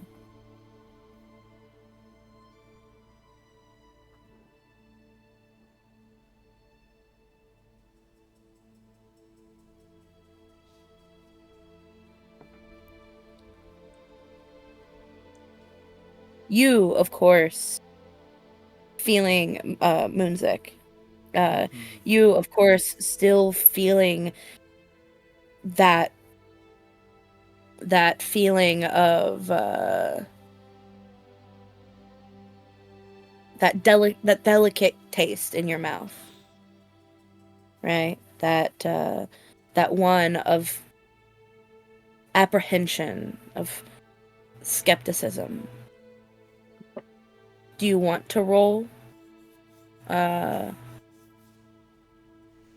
insight to see if you can't resist? No, I'm just gonna let this one go. So you begin searching. What about you, Edward? Searching for something that you've never experienced? Does Cole have a mind of his own? No. I like to sometimes pretend that he does, but like, I Yeah, mean, 'cause I guess, sometimes I you don't treat, know. like, He's a piece of your soul, right? So I would say that he hasn't experienced anything that you, unfortunately. Oh, unless you really wanted to, we can make that line right now if you think it I would be mean, interesting. depends on flavor. Like, if you want the flavor of the campaign to be that, then yes. If not, then no. Up to you. Yeah, but it's your relationship with Yeah, Moonzic, not Moonzic, but with you're the with DM. Cole. Yeah, but you're the DM. I like the idea. So I will say there are experiences that Cole has had that you have not. Of soaring high and things of that nature. I'm going to have Cole fetch a fruit from one of the branches. Right, and Cole is going to have a piece, and then I'm going to have another piece of that fruit.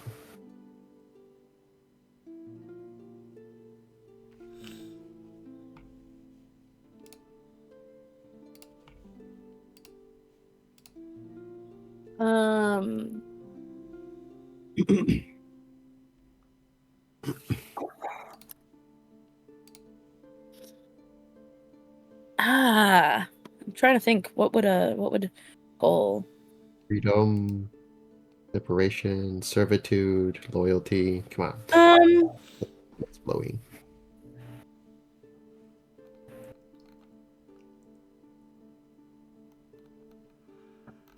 um,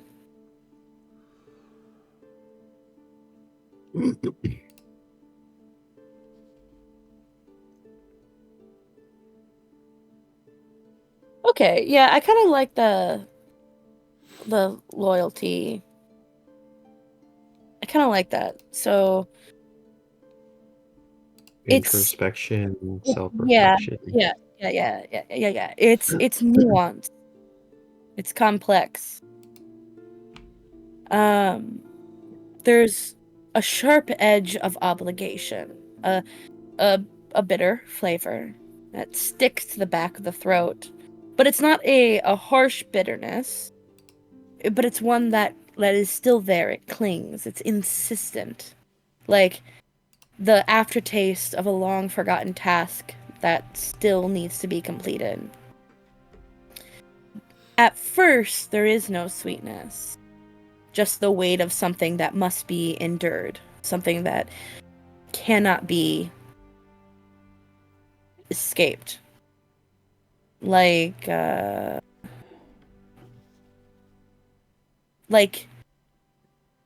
chewing on, like, the rind of an orange. Just before the real taste is unlocked. Then that bite deepens. There's a saltiness to it, reminding you of tears of someone who has been borne this weight with like dignity, but perhaps for too long. But it's not a sadness, it's a steadfastness, a commitment etched deeply into the soul. Like the salt of sweat after a hard day's labor. It's that sense of duty. The quiet promise of a bond that isn't broken. And as you chew further, there's a warmth that spreads deep into the belly, steady and constant, of loyalty, not born necessarily of a forced servitude, but it is one that has grown of trust and a unspoken understanding. Like shared history, quiet moments spent side by side, just being there, not questioning. It shifts in slow and soft, like the melting of something that could have been once rigid, that's softened by that fire of love and honor.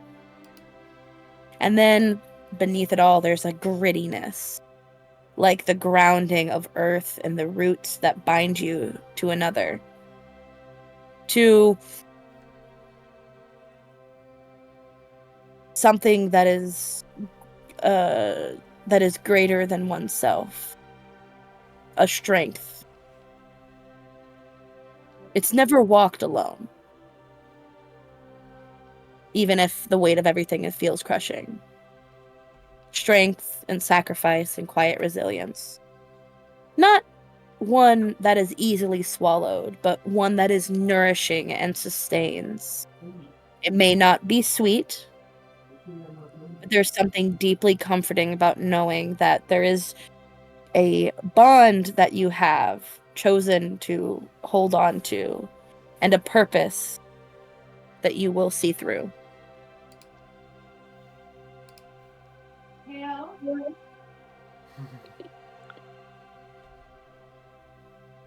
Is that something that you've ever experienced before?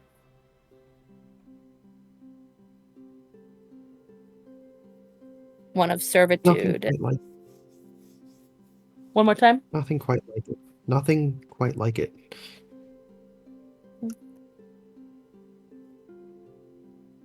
Leaving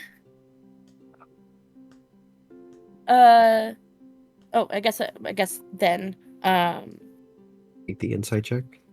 yeah, well, it's you must now express something that you've longed for but never had.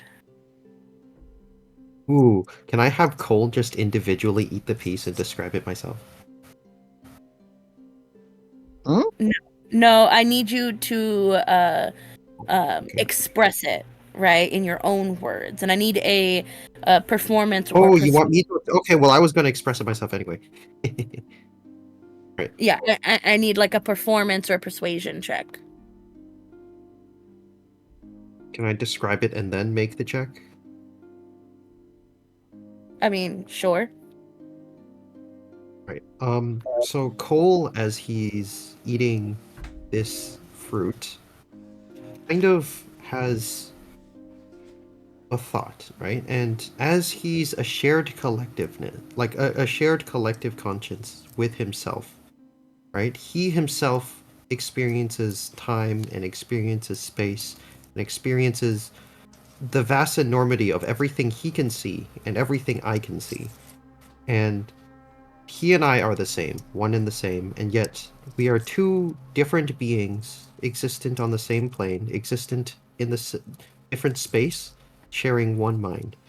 And that sense of loyalty, knowing that he and I are one and the same, and that to slight the other is an inconceivable task as it is a betrayal of oneself, right? An insurmountable task, um, which stands to oppose and stands to be as impossible and insurmountable as to erase one's existence and purpose.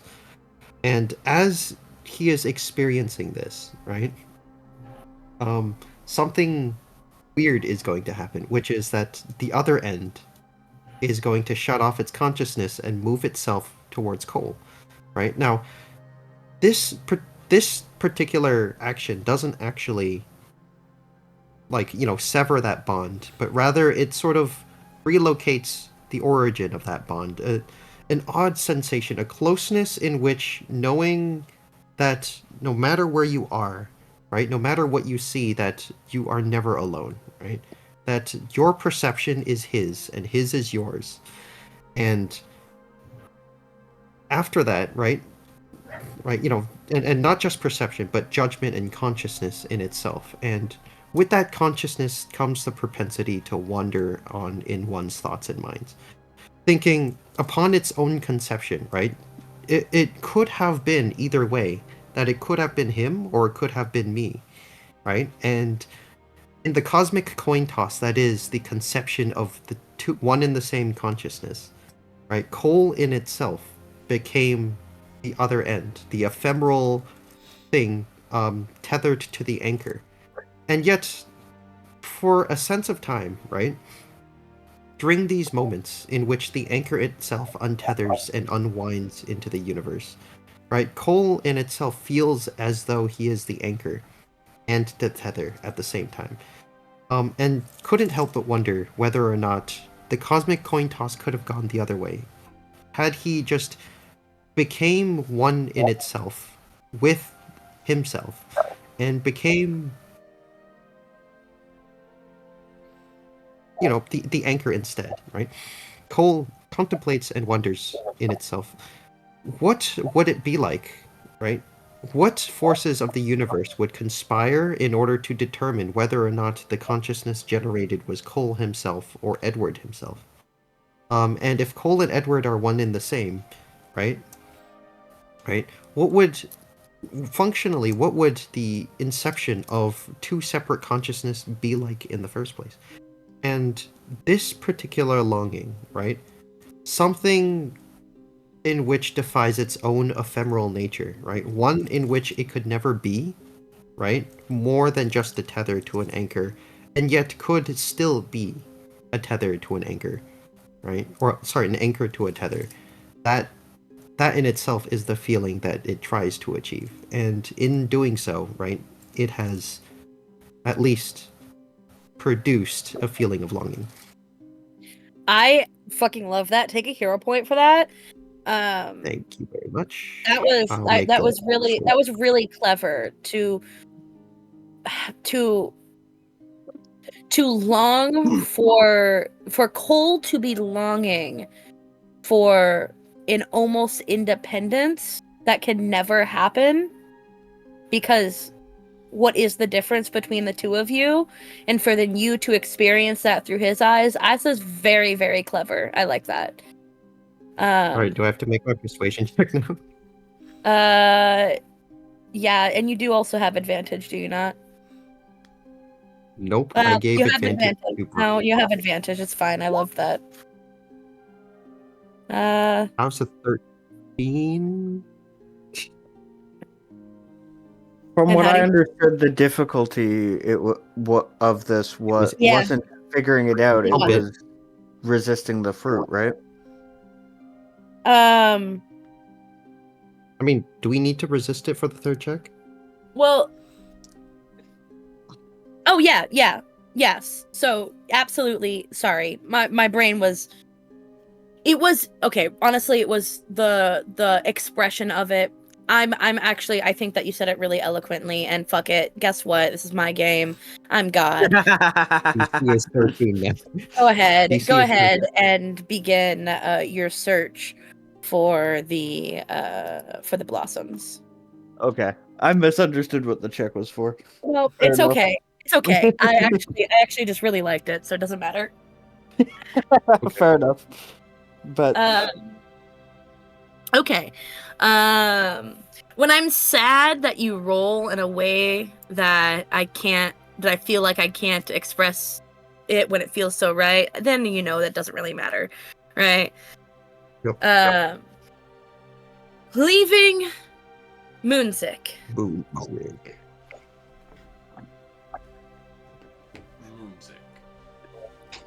A taste of something that you've never experienced before. A memory you've never had.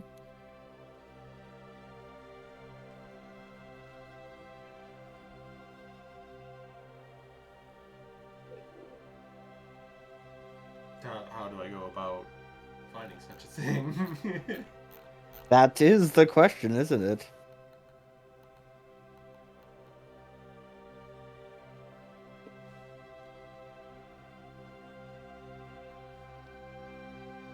I apologize. I am fucking running out of steam. That's okay. So, you've watched your party. One share the experiences with another. Two, sharing an experience unknown to themselves from themselves. It's very odd.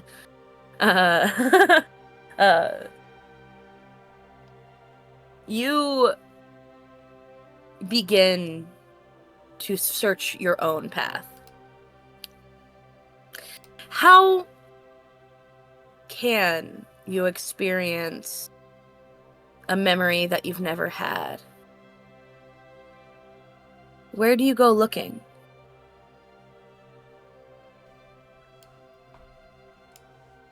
Are we saying this is still like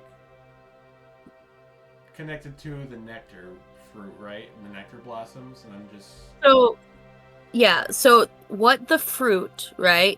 The fruit shows you a memory, right? Yes. And so far, when you've tasted it on your own, it's been your own memory. And from what you've experienced with the others, when you share one with them, you share a memory, you also know that based off of how the other players, were interacting with each other, there can be a level of choice that one can choose to share either a memory that they share or one that is individual to them. So you could hypothetically, right, looking for ideas, you could go up to one of your party mates, right, and have them express something to you that you've never experienced or question that you've had. True. Or if you truly cannot think, I bet you that woman would have some answers for you. I will ask the woman actually, I think.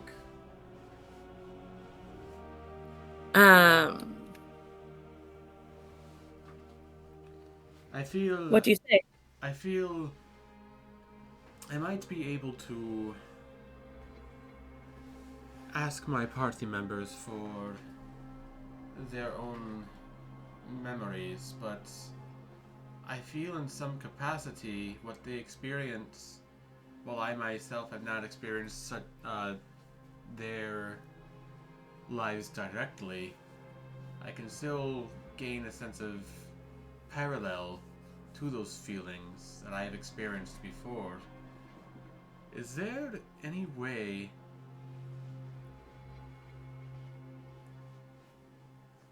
I can experience somebody else's memories that I do not know? Or perhaps I'm not entirely sure how I'm asking this question, but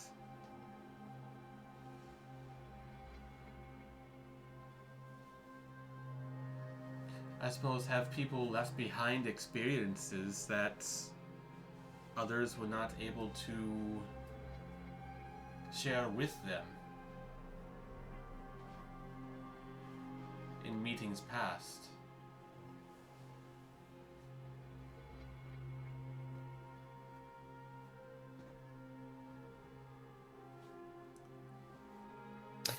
That was poorly worded.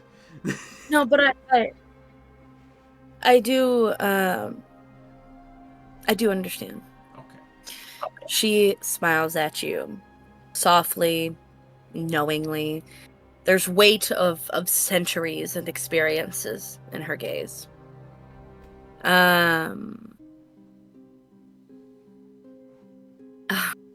Memories. Tasting of experiences. So many scattered like the seeds of a fruit. Each one unique, each one flavored by the bearer. You ask if people leave behind those experiences. Of course they do, little wanderer. She moves closer to you. You see, memories, true memories, are not confined to the body, to flesh. No, they linger like perfume on the air. And sometimes these memories find their ways to others. Not always deliberately, no. But they do seep through and leave marks, impressions upon the world. Perhaps. It's not their lives you must experience directly, but their essences, those lingering moments. You can taste the bitterness of a parting that you never witnessed, or the joy of a reunion you were not there for. People leave behind pieces of themselves everywhere. Their laughter, their triumphs, regrets. I guess it's just a matter of recognizing them when they drift close enough for you to catch.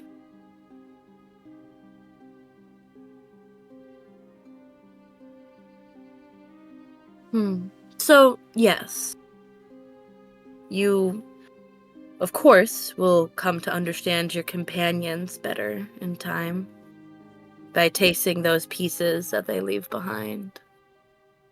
But whether you can fully consume their experiences, that would be a different kind of hunger.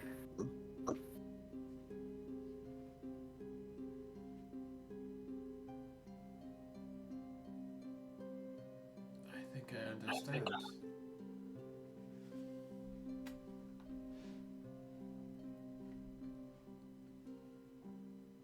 Certainly not any kind of response I was anticipating, but one full of wisdom, full of centuries of experiencing such things, feeling such things as people come through and partake in the fruits.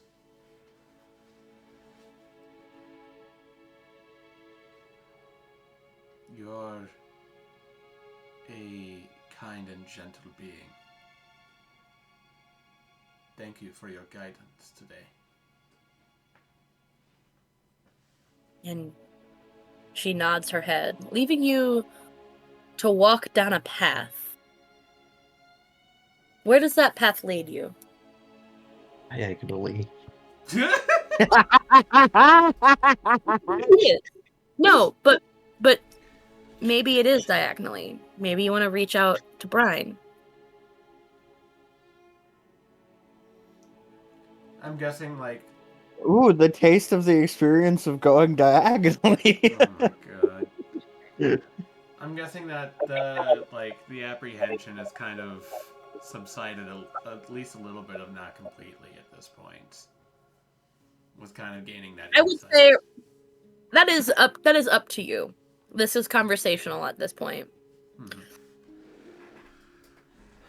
Brine. Of course, there might still be some apprehension, but maybe you just go for it. Brine. An apprehension. I must say, I'm sure you know that I must have felt quite a bit of apprehension towards you when you decided to climb aboard the wave chaser the one day. I'm not entirely sure if I had trusted you from the beginning, and I know it was for adventure and your own curiosity that got the better of you. Decided to make you jump aboard our ship, despite any thoughts of what would they even say if I get aboard. But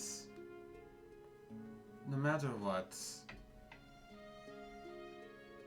I am very, very glad to have come to know you as a crewmate, as one of my closest allies, and one of my dearest friends. And if there is anything I would want to leave behind for others to experience, it would be to know that there are people who have your back no matter what.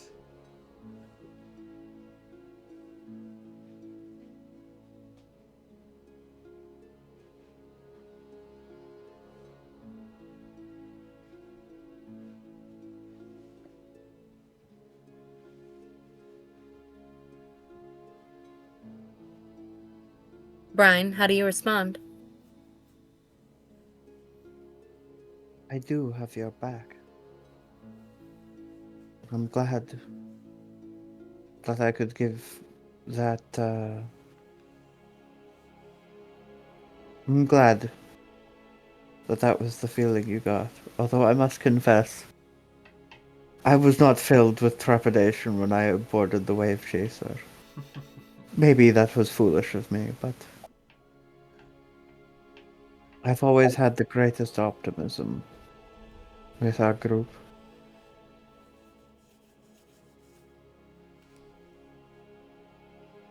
She's going to continue looking for the blossoms pulled along by her thing.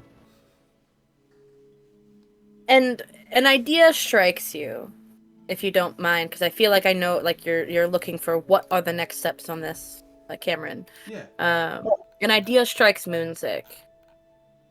Maybe to relive that first memory, but this time from Brine's perspective, and she from yours.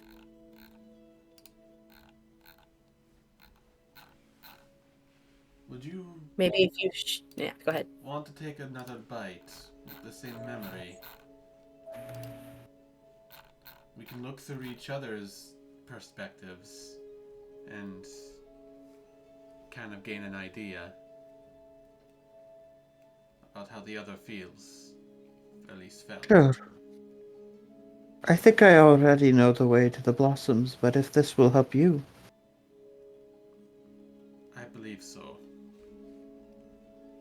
She will bite again.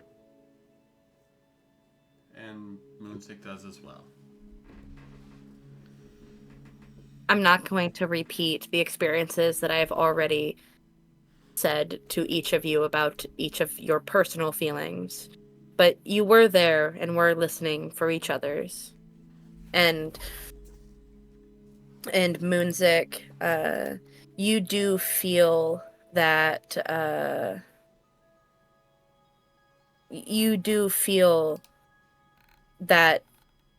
hopefulness, that excitement, the warmth, golden and bright, and that taste of promises, of invitation that pushes you forward. And you taste, Brine, that delicate, uncertain taste. The one that is sharp and herbal. I need to remind you about the trash cans. Thank you. And that one that is always in flux. Never That- gets old. That kind of uncertainty suddenly makes her remember that her clothes are on the floor, and she goes, picks them up, and puts them on. It is it's about time. She was totally gonna forget them in the Feywild had that not happened. Can you imagine walking back to Yuri's shop? Like, fully bad deal, eh? Like, but you you throw on your clothes, and then what do you do, Brine? Longing in your heart. I follow the source of the longing to the blooms. And you, Moonzic, watching her with determination make her way towards the blossoms. That sweet nectar that she longs for. What do you long for, Moonzic?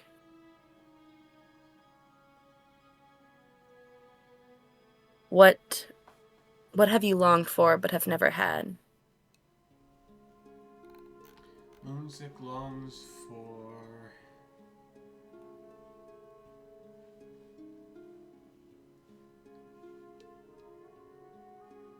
peace.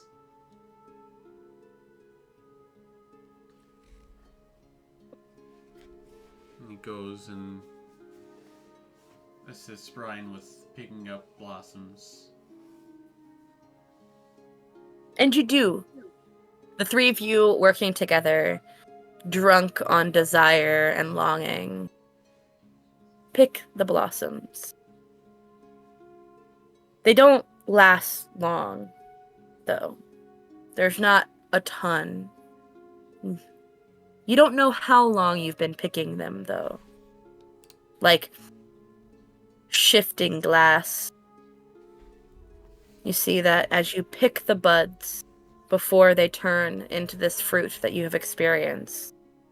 And Edward instructing exactly how to put each single drop into the vial. And he make from the nectar here?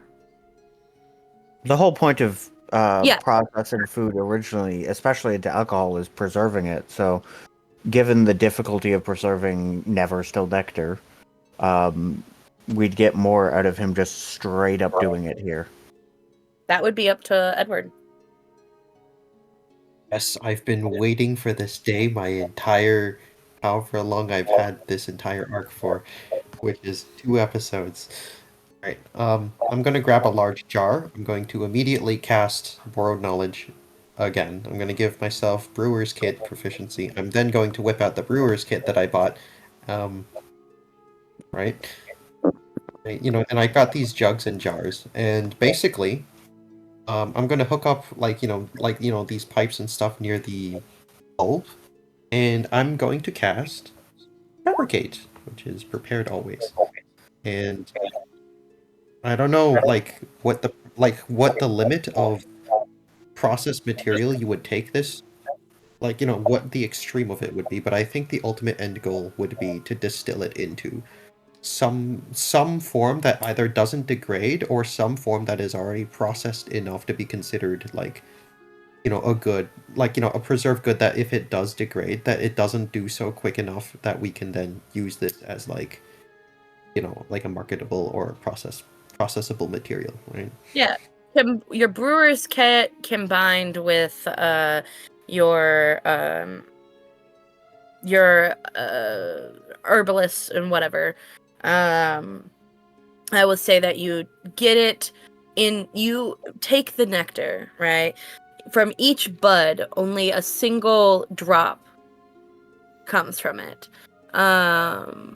But you know deeply that drop is exceptionally potent. And spend you don't really spend time here. There's no purchasing of it. Leaving all But- of the buds unharmed, untouched even. It's not that they're untouched, right? Like I kind of imagined it like plucking the bud and taking and squeezing the single drop of nectar from it, right? I feel like that would require a check. This is like a magic thing that just automatically makes things out of things. Like trees can just turn into a bridge without you touching the I trees. see. Yeah. Okay. Yes. I see what you're saying here. Then yeah, that you are able to gather the nectar from each of the buds while leaving them intact. Able Does the to- lady that we don't know the name of like take sort of any note or any sort of notice to this? I mean, she does definitely take notice of it, and looks on you with Approval? yes, it's definitely not a negative. In fact, based off of what you are aware of, Brian, about some of the ways that some of these courts work, you have not trespassed in. You've been more than respectful to her, and Cordial. yes, and Adherent to etiquette. yes, this is a proper way of handling this. More than just the single taste that many take, without ever necessarily asking permission. And you have gathered enough for your adventures with Mead. Brine is going to ask for one more thing, greedy as she is. That first fruit that I tasted. May I have another? I think that could produce something that would spread this orchard's name farther than almost anything. The first fruit you tasted? The fruit that tasted of a memory of love and lust.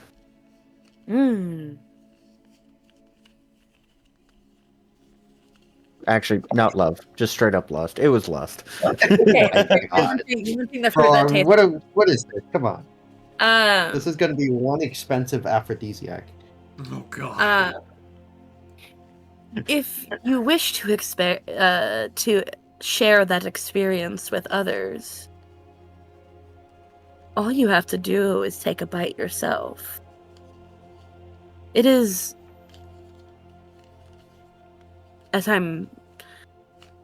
it is, as you have experienced, the nuance of the situation. Sorry, words are just falling out of my mouth. You must just take a bite to share, and the pieces with others. Intention. Of course. What But I'm there are asking plenty is to fruit. take. What I'm asking is to take a fruit out of your garden. Ah. And what will you give me in exchange? Ooh.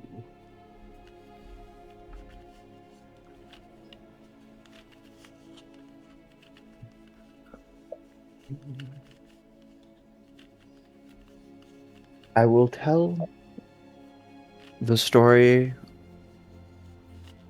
of where we got it, so that others might travel here with the guidance to make it through the Feywild from a Fey herself to procure it and to give you what you are owed for such beautiful tending.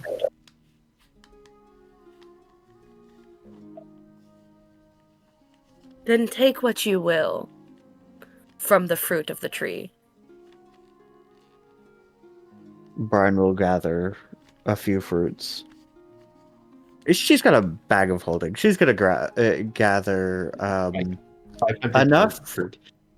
fruit that she is showing respect in that this will be enough to fulfill the duty of sharing how this happened to as many people as she can, and also that she respects the hard work, so she does not take more than she needs for that purpose. Okay. I would say you accomplish that task. Would there be like a nature check or like an arcana check or something in order to determine whether or not you could grow these trees with or these fruits? That is an In some- interesting question that cannot be answered right in this moment. Being that you're distilling the essence of the nectar of whatever. I just said whatever. The nectar of the never still blossoms. And you finish gathering into the bag of holding, and you finish distilling. And Moonzic, what is it that you are doing? Moonzic's just admiring the scenery around him, just kind of taking in all the unique, bold colors that he's never really thought were possible. I'm just I love trying it. to commit each one to memory. Boy, I hope you never lose that. Yeah, losers were losers. Once you have finished,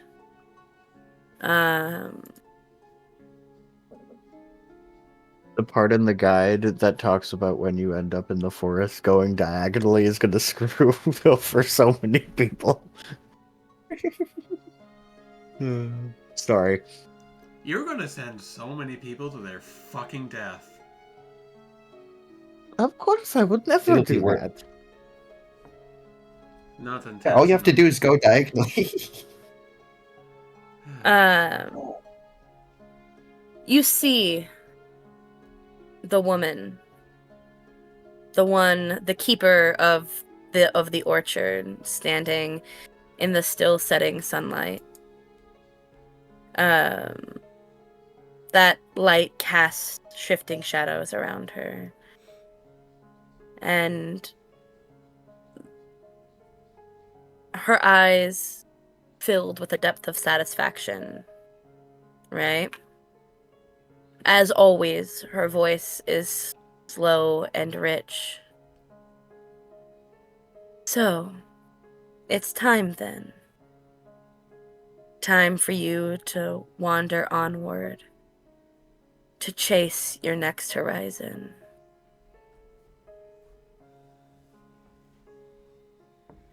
The orchard shall remember you.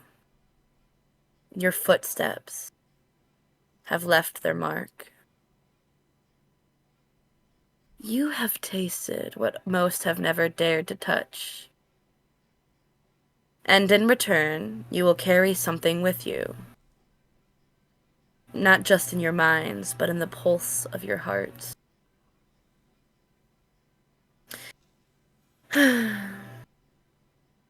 You have been beautiful guests. And you have been a gracious host. Thank you. And she actually begins to walk you guys out of the orchard. I will not say goodbye, because I know you'll never be far. The taste of this place, these moments, they will stay with you. She reaches out and like caresses the Brine's jaw. You will return to it, perhaps in fleeting dreams or in the soft memory on the back of your tongue.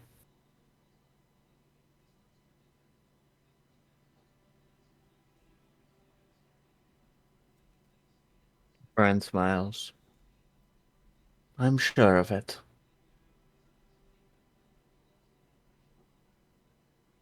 Perhaps not in body, but in spirit. But never say never to either option, right? Until then, I hope your journeys are full of flavors worth savoring.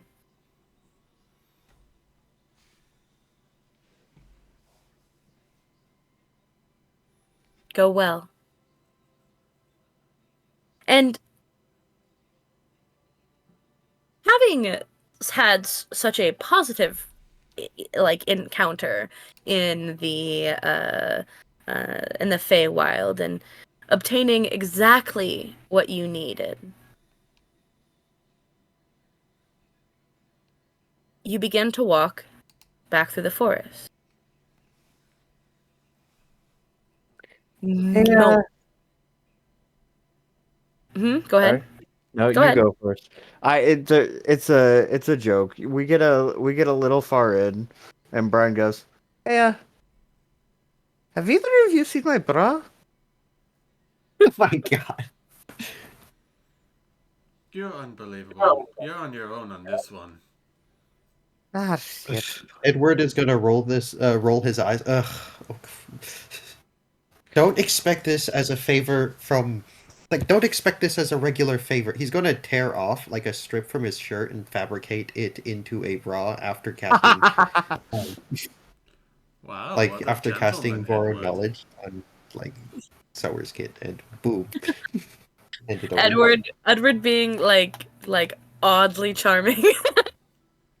Thanks. Now turn around, you two. I don't want you guys to see anything. Right. He's just gonna keep walking forward diagonally while flicking and not facing.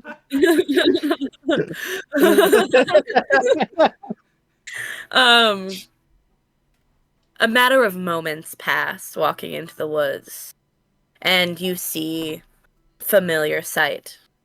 In front of you, as if no time had passed at all, you find yourself at the ruined Bridge. temple, or the old temple. Not the bridge, actually. You don't even find yourself on that side of the bridge. You just find yourself walking directly back to the temple.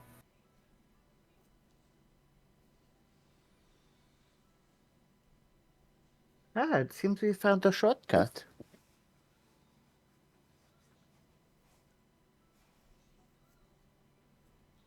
Well then. Message to Nihiri.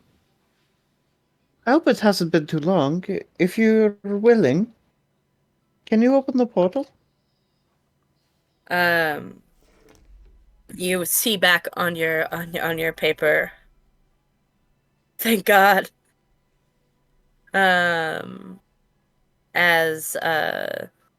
I'll open it right away. And walking back through the portal, into the liminal space, and then out into Nahiri's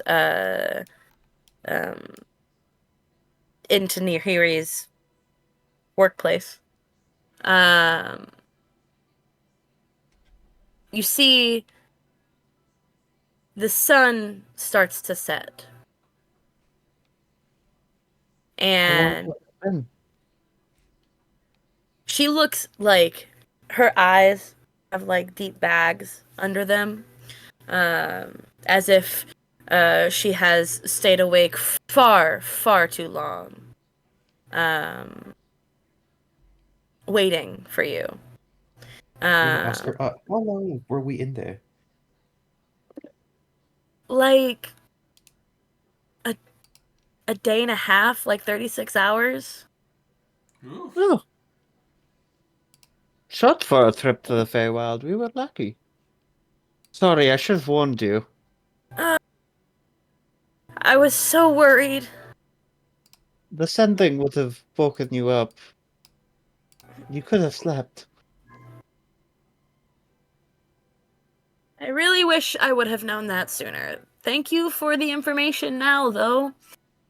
Although, I am glad you guys are back. Or whatever. You know, Just- if you're really that tired, I think you deserve something to help you get to bed before. Since If you you work give her- so hard. If you give her a lust fruit, I'm gonna cry. Don't. Please don't. Not with I Windchime was background. I wasn't gonna do that with that wind chime. I was going to ask Edward if we could use just a little bit of the mead and taste that. That. No. You're not saying that I mean- giving her that without with wind chime present is off the table. I have said why perish the thought of me committing to anything. I have Okay, been given the power of chaos. Okay, it's okay. I'm going to cast Prestidigitation. It's going to make a trinket of my choice. I'm going to make a needle. I'm going to dip the tiniest tip of the needle into the concentrated, pure distilled Netherbloom, right? Neverbloom. Like Neverbloom, blossom. Yeah. Nectar, And I'm going to dip the tip of the needle, and then I'm going to uncork my alchemy jug, and I'm going to basically pour a glass of wine out from the wine stopper. I'm going to then stir the wine with the needle, and then I'm going to hand this glass of wine with the needle taken out and spell prestidigitation, and I'm going to say, "Here, take a sip of this. This will give you some sweet dreams. I promise it'll make it worth your while." Well, is it? Well, there's no harm in trying it, right? She looks at you guys. If I could lie, I would still say no. We're in the I don't know what that means. we're in the material plane. You're absolutely allowed to. And she tips back the drink and tastes it. Wow. It's hard to explain. It's like it tastes like the moment before a kiss.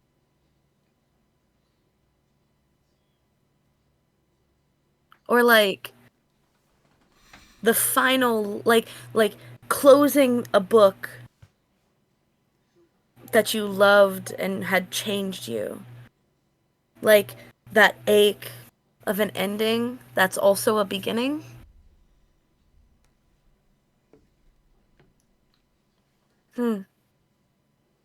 This is the beginning of some experimentation to make some mead out of this.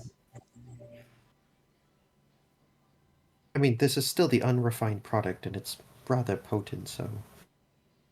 this is just a small dabble of it. Just Like the I tip said, of the needle it is the stirred in beginning. an entire glass. And she begins laughing in this delighted way, while yawning and stretching.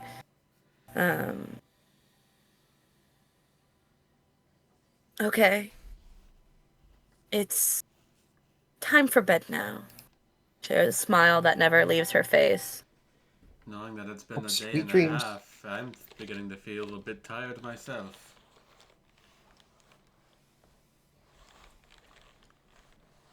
I think I would prefer to sleep on Firewatch. Would one of you guys stay here? There's a There's a few Absolutely. things I that mean, I grabbed along the way that I'd like to fuck with my potions anyway. If that's allowed. I know I didn't say anything, but it was explicitly one of the goals of going to the Feywild. Yeah, absolutely. Um, yeah, that's wonderful. And with like a sleepy contentedness, um, you open the portal for Nahiri, and she goes to rest on Firewatch. And that's where we're going to end tonight's session. Okay. yeah. All right. Thank you all so much for watching this stream or VOD if you're watching on YouTube. Go follow my links in my page. That'll take you to YouTube or Twitch, whichever one you're on the opposite of. Each one has a link to my Blue Sky. Go follow me there for updates. Otherwise, like, comment, and subscribe as usual. But otherwise, oh yeah, I've been a little bit more active lately. I have more metric prime randomizer stuff. If you're into that at all, then go look at that stuff. I fooled around with some developer settings on one of the worlds that I did, so that was a lot of fun. Other than that, yeah, just always and forever, thank you all so much for watching. We'll see you next time. Take care. Don't make promises you can't keep.